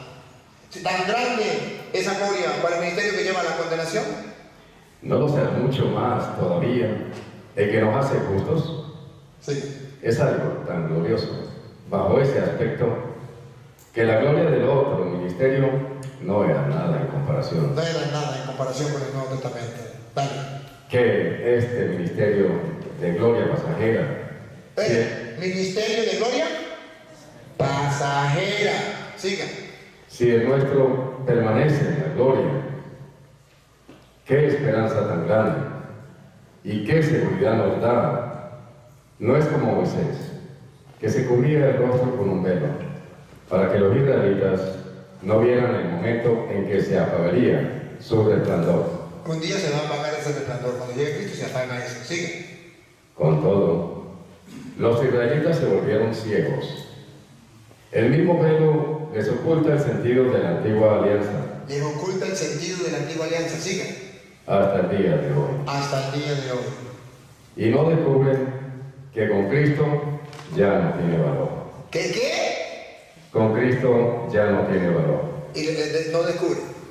Y no descubren que con Cristo ya no tiene valor. Con Cristo, Pablo, conocedor de la ley, dice, con Cristo ya no tiene valor. Y ahora Pablo le escribe a los Gálatas, capítulo 4, versículo 21 en adelante. Gálatas 4, 21 en adelante. Le escribe a los Gálatas. Y ustedes verán el ejemplo bello que pone Pablo, para que ustedes y yo quedemos claros, para que no nos dejemos confundir con los adventistas. Gálatas 4, 21 en adelante. Ustedes que quieren obedecer a la ley, Ustedes que quieren obedecer a la ley, se refiere a los adventistas que quieren obedecer a la ley. Ustedes que quieren obedecer a la ley, díganme, digan, está hablando un maestro de la ley. ¿acaso entienden? ¿Acaso entienden? Está escrito que Abraham tuvo dos hijos, Aquí viene el ejemplo. Abraham tuvo dos hijos. Dale. uno de la esclava Uno de la esclava y el otro de la mujer y libre, el otro de la mujer libre. su Sí, esposa. su esposa. El hijo de la esclava El hijo de la esclava. le nació como cualquier ser humano, Ajá. mientras que el hijo de la libre se lo debía a una promesa de Dios. Ajá. Aquí, simbólicamente, Simbólicamente, teológicamente, reconocemos dos alianzas.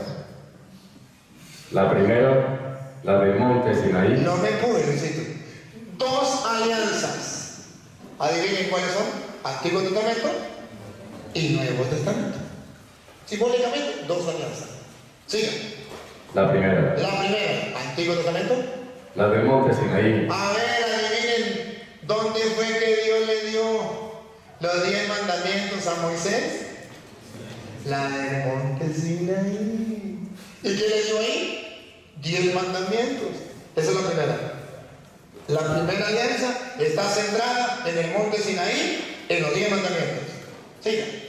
y es Agar, Y es Agar, la esclava. que da a luz a esclavos. Ay. Aquí ya está tirándole una pausa, así. ¡Pah! Los que están con Agar, con Ismael, el hijo de la esclava, esos son esclavos. Son esclavos. ¿Aquí hay un Ismael o qué? Los que están con Ismael son esclavos.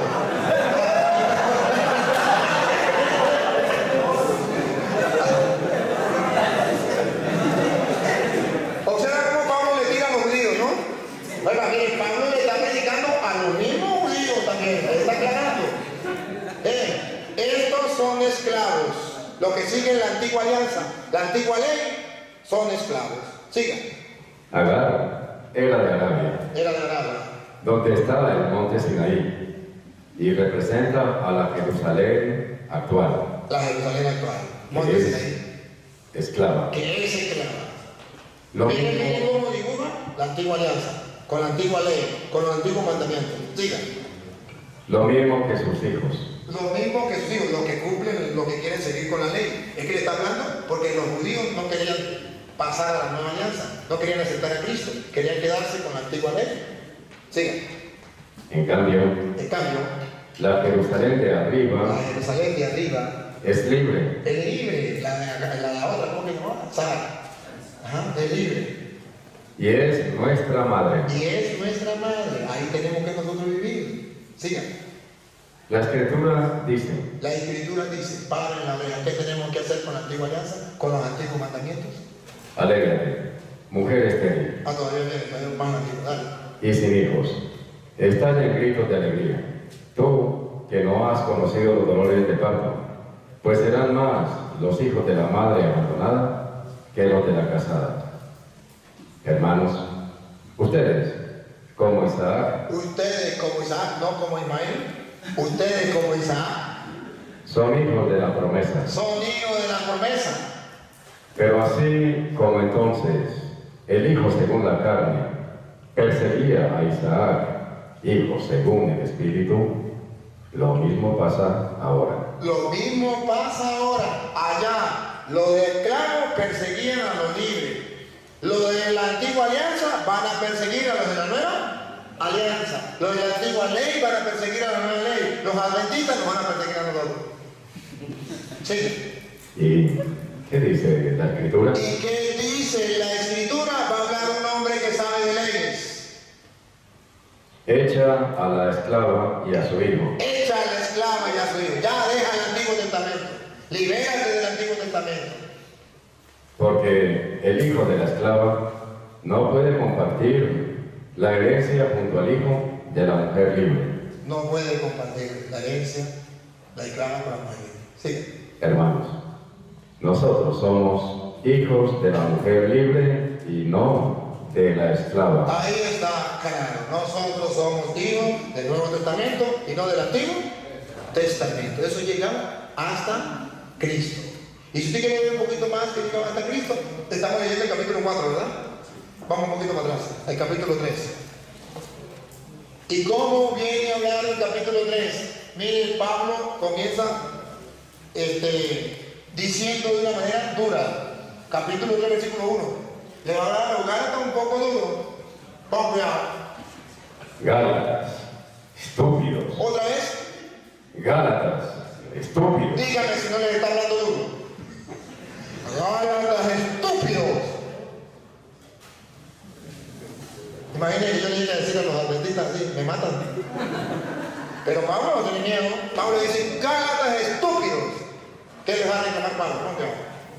¿Cómo se han dejado hipnotizar? ¿Cómo se han dejado hipnotizar? ¿No les presenté a Cristo Jesús crucificado Ya en el Nuevo Testamento no nos salva la ley, sino nos presenta a Cristo. Él es el que nos va a salvar. como si lo estuvieran viendo? Les preguntaré solo esto. Les preguntaré solo esto. Y recuerde que Pablo es conocedor de leyes. ¿Recibieron el Espíritu por haber practicado la ley?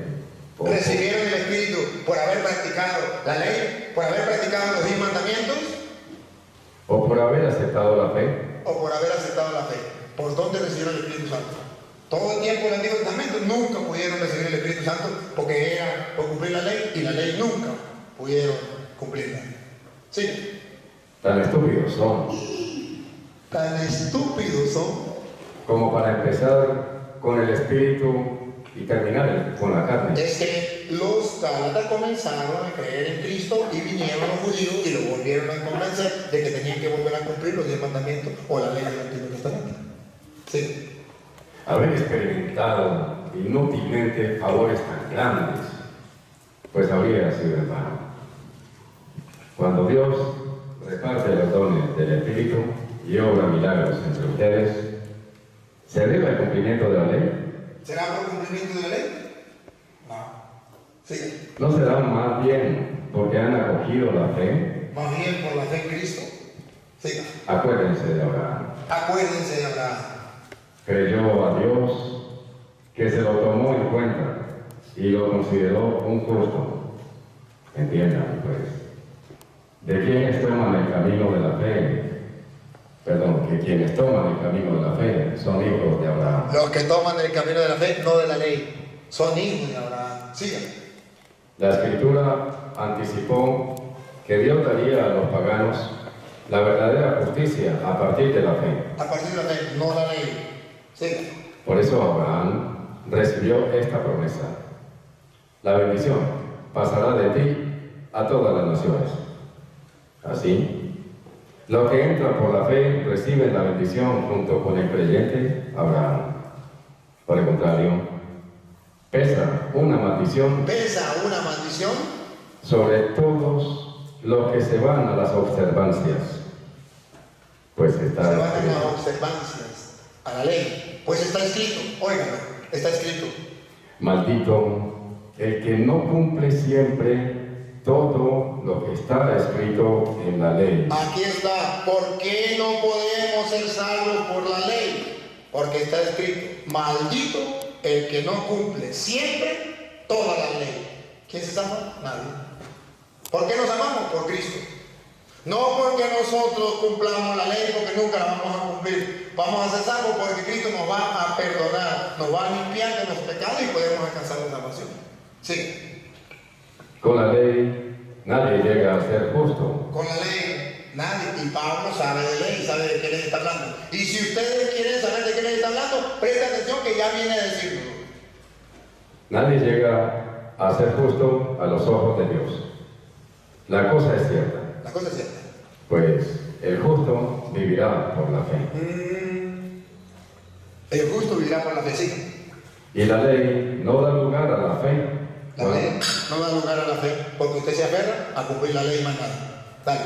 Cuando dice, el que cumple estas cosas tendrá vida por medio de ellas.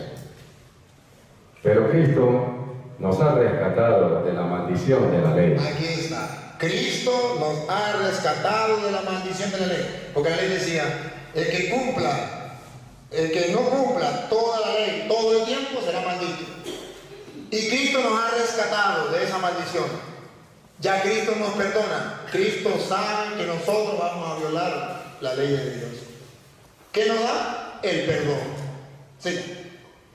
Al hacerse maldición por nosotros, como dice la Escritura. Maldito todo el que está colgado de un madero. Él pagó el precio por nuestros pecados. Sigue. De este modo, la bendición de Abraham alcanzó a las naciones paganas en Cristo Jesús. Por la fe, recibimos la promesa, que es el Espíritu.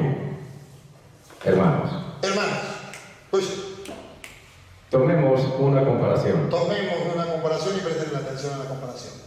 Cuando alguien ha hecho su testamento en debida forma, nadie puede anularlo ni agregarle nada. Eso es verdad. Dale. En el caso de Abraham, En el caso de Abraham, presten atención, las promesas eran para él y para su descendencia. La Escritura no dice para los descendientes, como si hubiera varios, sino que habla en singular, para tu descendencia, y esta es Cristo. Ahora digo lo siguiente. ahora digo lo siguiente. Dale. Si Dios ha hecho un testamento en debida forma, Un testamento en debida forma. la ley La ley, vamos a ver de qué ley. ¿La ceremonial o la moral? Los adventistas dicen, la ceremonial. Nosotros decimos, la moral. ¿Cómo sabemos? Padre en la oreja. que vino 430 años después, ¿Cuál es la ley que viene 430 años después de Abraham con Moisés? La de los 10 mandamientos en el monte Sinaí. Sí, no pudo anularla no pudo anular la fe. ni dejar sin efecto la promesa de Dios. Si la herencia es el fruto de la ley, ya no es fruto de la promesa. Y precisamente la herencia era promesa y don de Dios a Abraham. Entonces, ¿para qué la ley? Entonces, ¿para qué la ley? Dale. Fue añadida para responder a las desobediencias, pero solamente valía hasta que llegara ese descendiente. ¿Hasta cuándo valían los 10 mandamientos? Hasta que llegara ese descendiente, Cristo. Siga. Del que hablaba la promesa. Y fueron ángeles los que la concertaron, ¿Se acuerdan que fueron los ángeles que se la dieron a Moisés en el monte Sinaí? Siga. con la intervención de un mediador. No se hablaría de un mediador si hubiera una sola parte, y Dios es uno solo.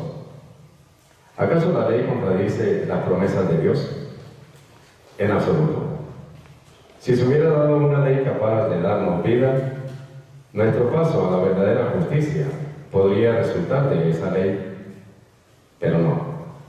La Escritura lo encerró todo en el marco del pecado. la Escritura lo enrolló todo en el marco del pecado. Siga.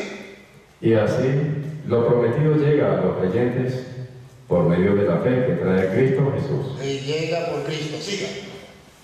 Hasta que no llegaran los tiempos de la fe, Hasta que no llegara Cristo, los tiempos de la fe, paren la oreja, estábamos custodiados estábamos custodiados por la ley, por la ley. Siga.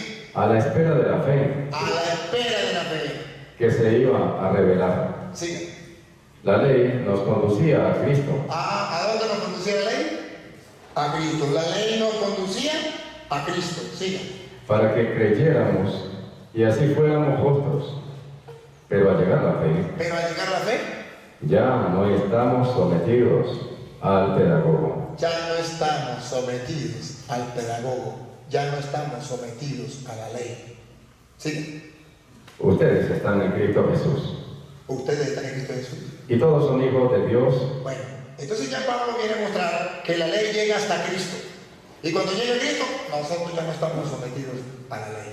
Por eso, nosotros no le hacemos caso a ese mandamiento del sábado. Pero entonces, ¿por qué guardamos el domingo? ¿Por qué lo cambiamos?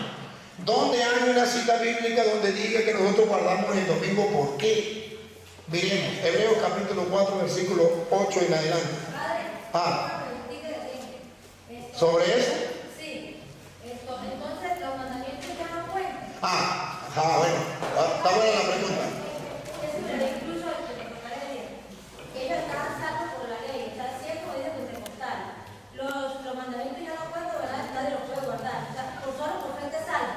Sí, los mandamientos ya no cuentan como contaban antes. A ver, eso me muestra. Antes era, usted se salva por cumplir la ley. Punto. Si no cumple la ley, no se salva. Por eso no hay santos. En el Nuevo Testamento, usted no se salva por cumplir la ley, porque nunca la va a cumplir. Usted se salva por creer en Cristo, que Él te viene a salvar precisamente de todas las violaciones que usted ha hecho de la ley. Entonces, esos mandamientos todos ya no nos sirven para nosotros. Sí nos sirven. Pero, ¿cuáles son los que nosotros observamos? Aquellos que Jesucristo volvió a retomar. Por ejemplo, Mateo capítulo 5, versículo 20. Usted verá que Jesucristo los retomó y Él viene a hacer un cambio en los mandamientos, los cambia, que los adventistas dicen que no. Pero entonces los mandamientos, perdón, ya le doy chance, los mandamientos son para nosotros un espejo, donde miramos qué mugre tenemos para limpiarnos. Pero no nos limpia.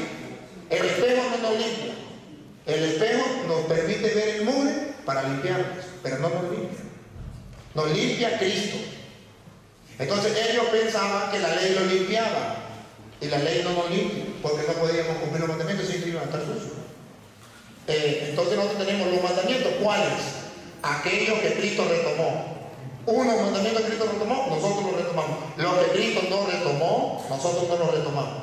Porque es que entonces es lo que dice el pentecostal. O sea, ya no necesitamos la ley. Solo con creer en Jesucristo somos santos. Ya entendí. Es que los pentecostales, ese sí ya no es otro tema, pero se lo puedo aclarar.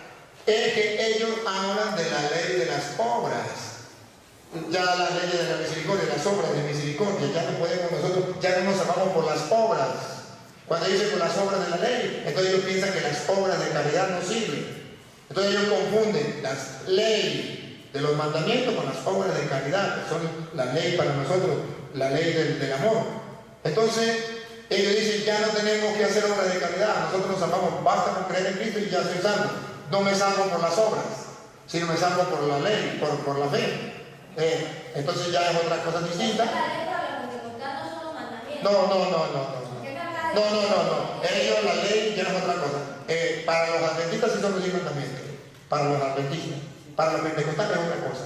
Eso es la ley de las obras de caridad. ¿Sí? Que usted no se salva por cumplir las obras de la ley.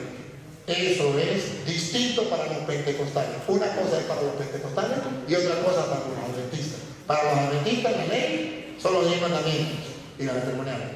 Para los pentecostales son las obras de caridad. Que usted no se salva por hacer obras de caridad, que son la ley. Si usted se salva es por creer en Cristo y ya soy salvo. No tengo que hacer nada. Pero los mandamientos sí cuentan.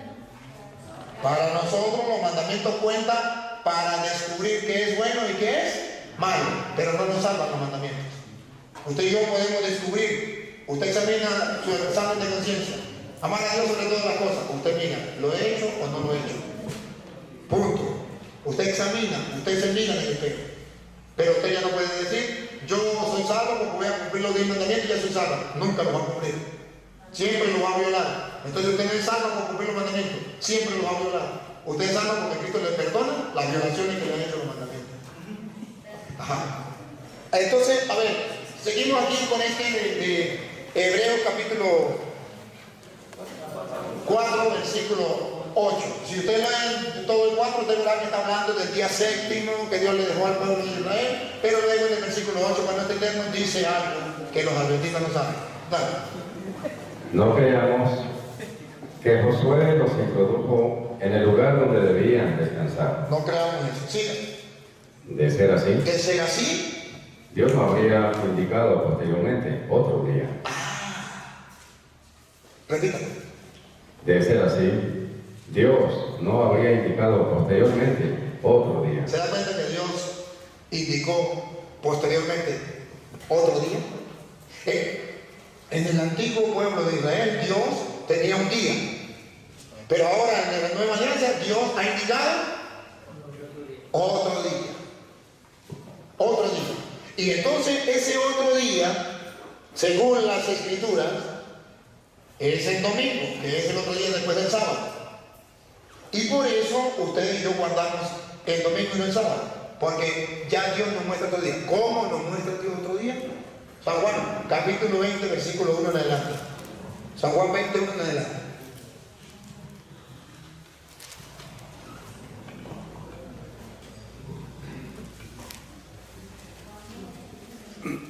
Juan 20, 1 en adelante.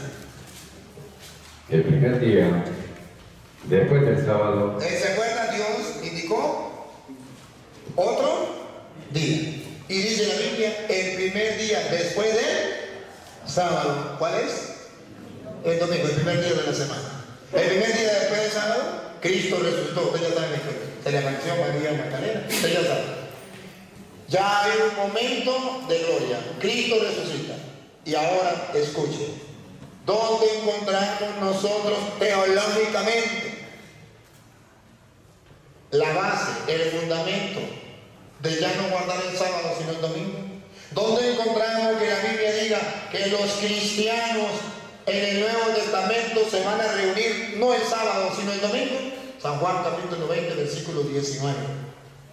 Y lo saben que es lo mejor, que vamos a encontrar que Jesucristo los aplaude, que Jesucristo les confirma que se congreguen en el día domingo y no el sábado. Va. ese mismo día, el primero después del sábado. Ese mismo día, el primero después del sábado, estamos hablando del primero después del sábado, el domingo, dale. Los discípulos estaban reunidos. Aquí está, la Biblia confirma lo que hace la Iglesia Católica. En el Nuevo Testamento vamos a encontrar a los discípulos de Cristo, a los cristianos, los vamos a encontrar reunidos. ¿Qué día? El primer día después del sábado. El primer día después del sábado. Repítalo, Luis. El primer día después del sábado, los discípulos estaban reunidos. Los hechos de los apóstoles, ahorita nos lo va a confirmar, nos viene a mostrar también eso. Los discípulos de Cristo ya se reúnen el primer día de la semana. Pero vamos a ver si Cristo lo confirma o no. Padre la verdad. Estaban reunidos por la tarde, con las puertas cerradas, por miedo a los judíos. Llegó Jesús. Llegó Jesús. Se puso en pie en medio de ellos. ¿Está confirmando la reunión de sus discípulos el primer día de la semana o no? Si Cristo no estuviera de acuerdo que ellos se reunieran el primer día de la semana, no se hubiese hecho presente. Pero se hizo presente en medio de ellos. ¿Qué le está diciendo teológicamente? Estoy de acuerdo que mis discípulos se reúnan el primer día de la semana. Ojo, si lo vuelve a decir, es porque lo confirma doblemente para que no lo dudemos. Miremos el versículo 26 a ver si lo vuelve a decir. versículo 26. 8 días después, 8 días después, que era domingo. 8 días después, los discípulos de Jesús otra vez, los discípulos de Jesús, estaban otra vez en casa otra vez estaban reunidos. y Tomás con ellos. Estando las puertas cerradas, Jesús vino y se puso en medio de ellos. Otra vez les confirma que sí se pueden reunir el primer día de la semana. Entonces observa que ya Dios está proponiendo un nuevo día. Y ahora vamos a ver si cuando Jesús muere, los discípulos continúan reuniéndose el primer día de la semana. Hechos capítulo 20, versículo 7. Hechos 27. El primer día de la semana,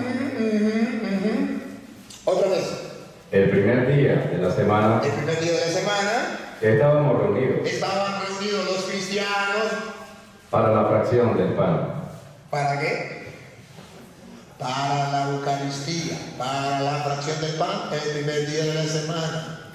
¿Quieren ver que los cristianos se reunían ahora todos los domingos? Primera de Corintios capítulo 16, versículo 2. Los cristianos ya es costumbre que se reúnan los domingos. Miren cómo lo dice Pablo en 1 Corintios 16, 2. Cada domingo, Cada domingo, ¿ves? Cada domingo, ya es costumbre. Todos los domingos se reúnen los cristianos. Cada domingo, cada uno de ustedes ponga aparte lo que pueda. cada domingo que se reúnen los cristianos, den la ofrenda. Cada domingo. Si no se reúnen el domingo, Pablo no va a hacer tonto de buscar la ofrenda el domingo. ¿Quién le va a dar? Nadie. ¿Dónde está el problema, hermanos? Entonces ustedes verán que cada domingo, ya los cristianos se reúnen el domingo. Entonces dicen los adventistas, para engañar al católico, dicen: yo les puedo mostrar donde dice la Biblia que los cristianos se reunían el día sábado. Escuchen, señorita, no hay una cita donde diga que los cristianos se reunían el día sábado. Pero los adventistas tienen la cita. Hechos de los Apóstoles capítulo 17, versículo 3. Ahí está. La Biblia dice que se reunían los cristianos el día sábado. Y era una costumbre que tenía Pablo.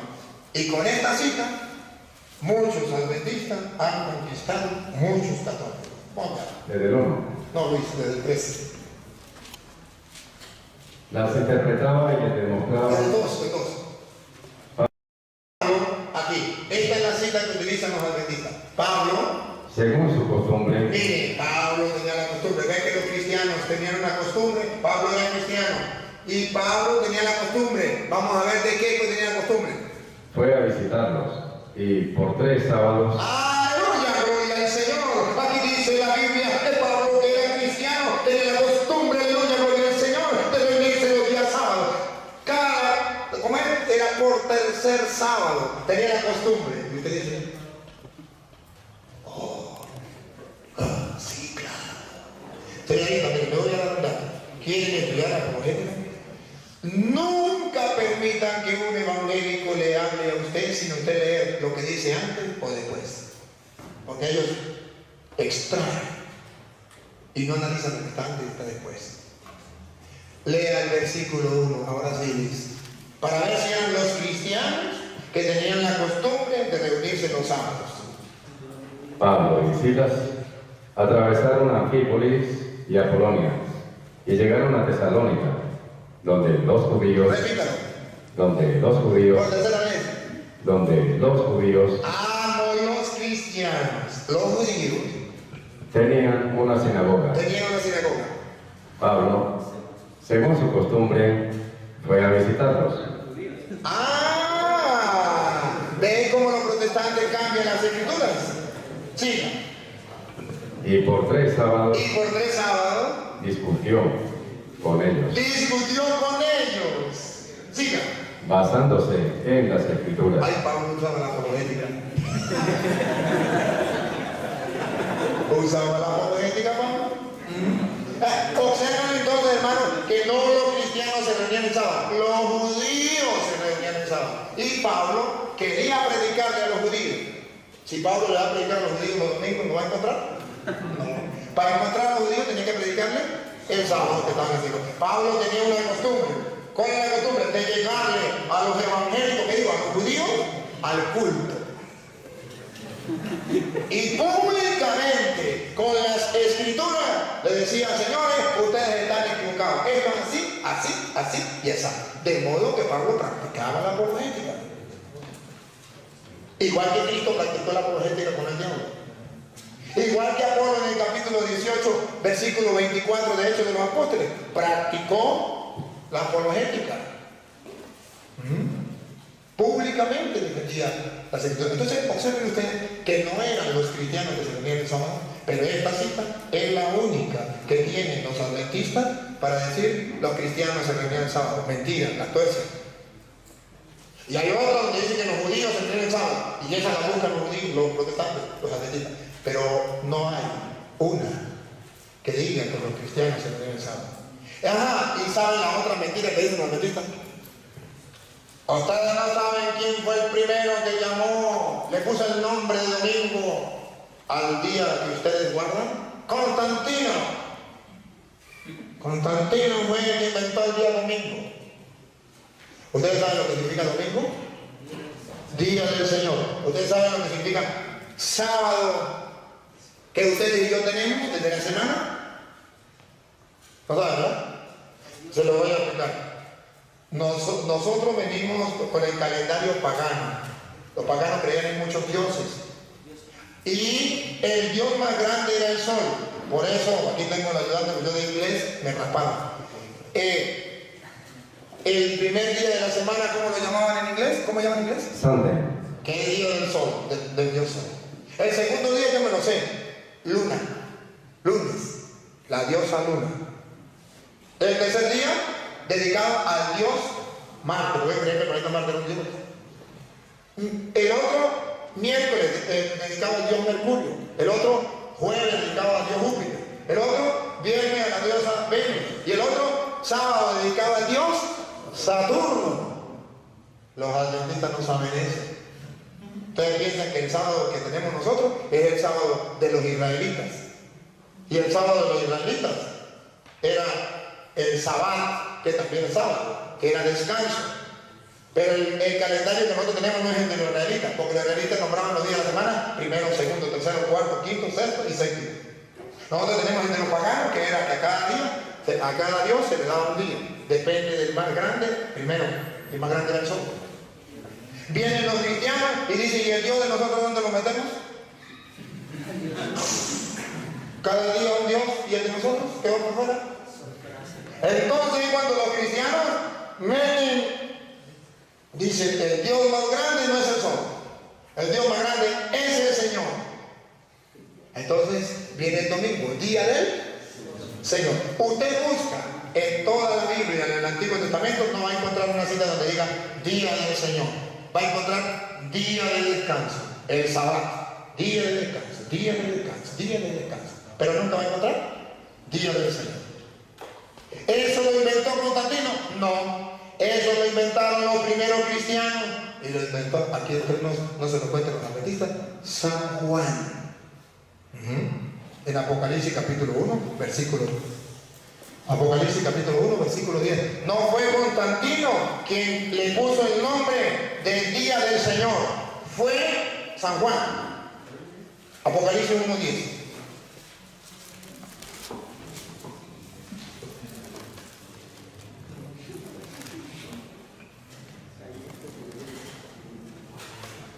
Se apoderó de mí. Se apoderó de mí El Espíritu, el día del Señor. el día del Señor. Búsqueme donde los judíos llaman al día sábado día del Señor. Lo llama es día de descanso, el sábado. Ah, ¿qué es domingo? Día del Señor. ¿Quién lo inventó? Constantino. ¿No han leído la Biblia? Lo inventó San Juan. Apocalipsis 1:10. Constantino se convierte a la iglesia y asume toda la doctrina, toda la enseñanza de la iglesia. Si la iglesia guardaba el día domingo, pues Constantino, como era el emperador, el culto será el día domingo. Bueno, otra pregunta, dígame. ¿Ya? Bueno, ya vamos entonces a terminar. Pero yo no quisiera terminar sin antes darle las gracias a Monseñor y a los sacerdotes. Pero quisiera que pasen aquí enfrente para yo darle las gracias aquí enfrente y conocerlos a todos así reunidos, porque hay algunos que no los conozco. Por favor, si son tan amables, pueden pasar un momentico al frente para yo agradecerles al Señor y los sacerdotes. Pueden pasar para acá para yo agradecerles y conocerlos a todos aquí, a los sacerdotes.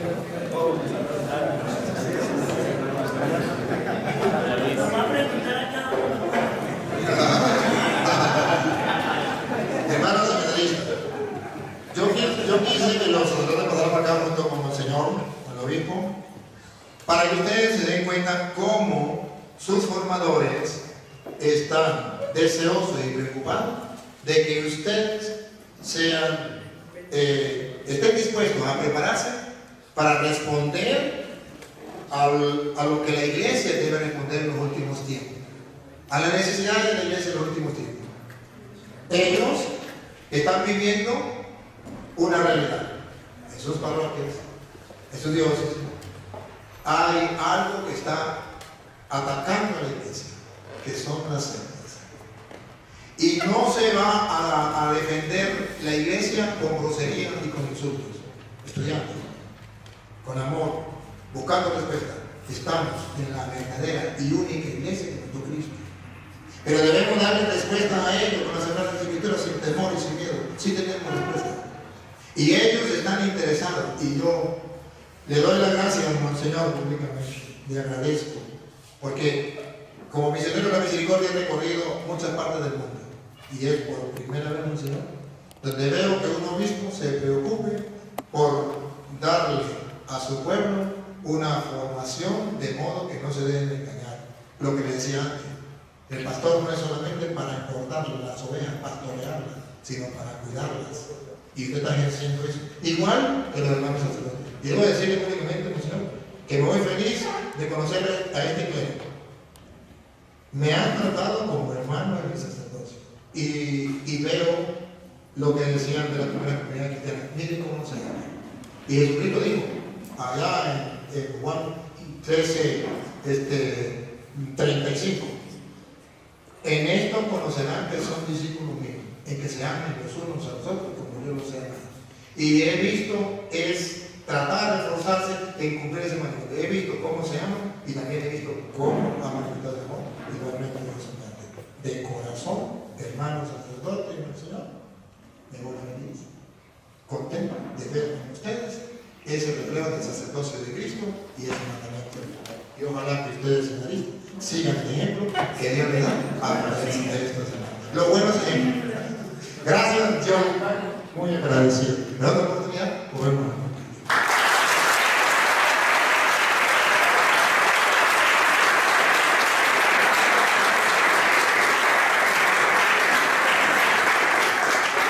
Pero yo en nombre también de los sacerdotes, de los seminaristas y los laicos que nos han acompañado, también agradecerle a ustedes este gesto de hacer también con nosotros la misericordia, enseñándonos a conocer más a Cristo, porque, como lo ha dicho también San Jerónimo, desconocer las Escrituras es desconocer a Cristo. Entonces, esto para que también nosotros sí,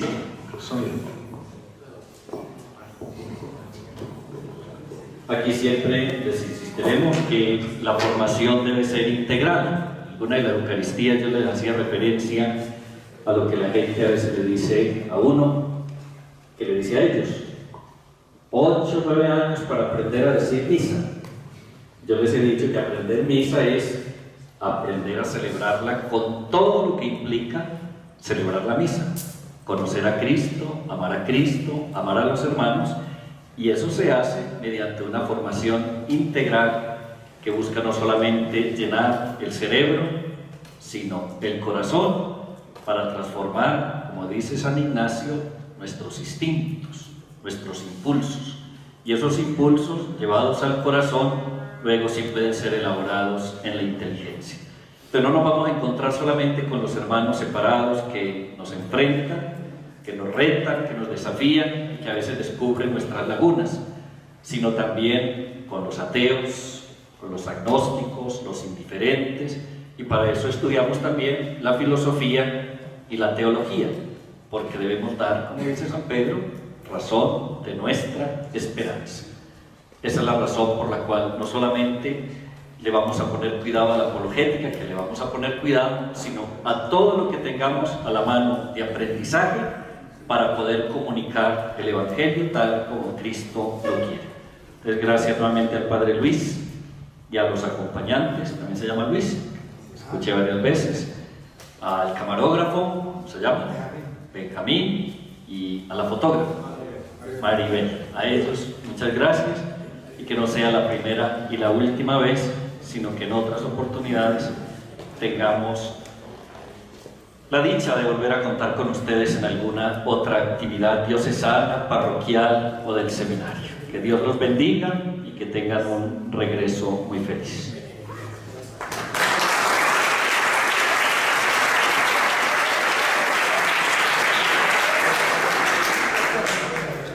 Detrás de esto estuvo casi siempre pendiente un grupo de sacerdotes, el Padre Jairo, el Padre Elkin, el Padre José Luis, el Padre Jason, el Padre John Edison Balaguera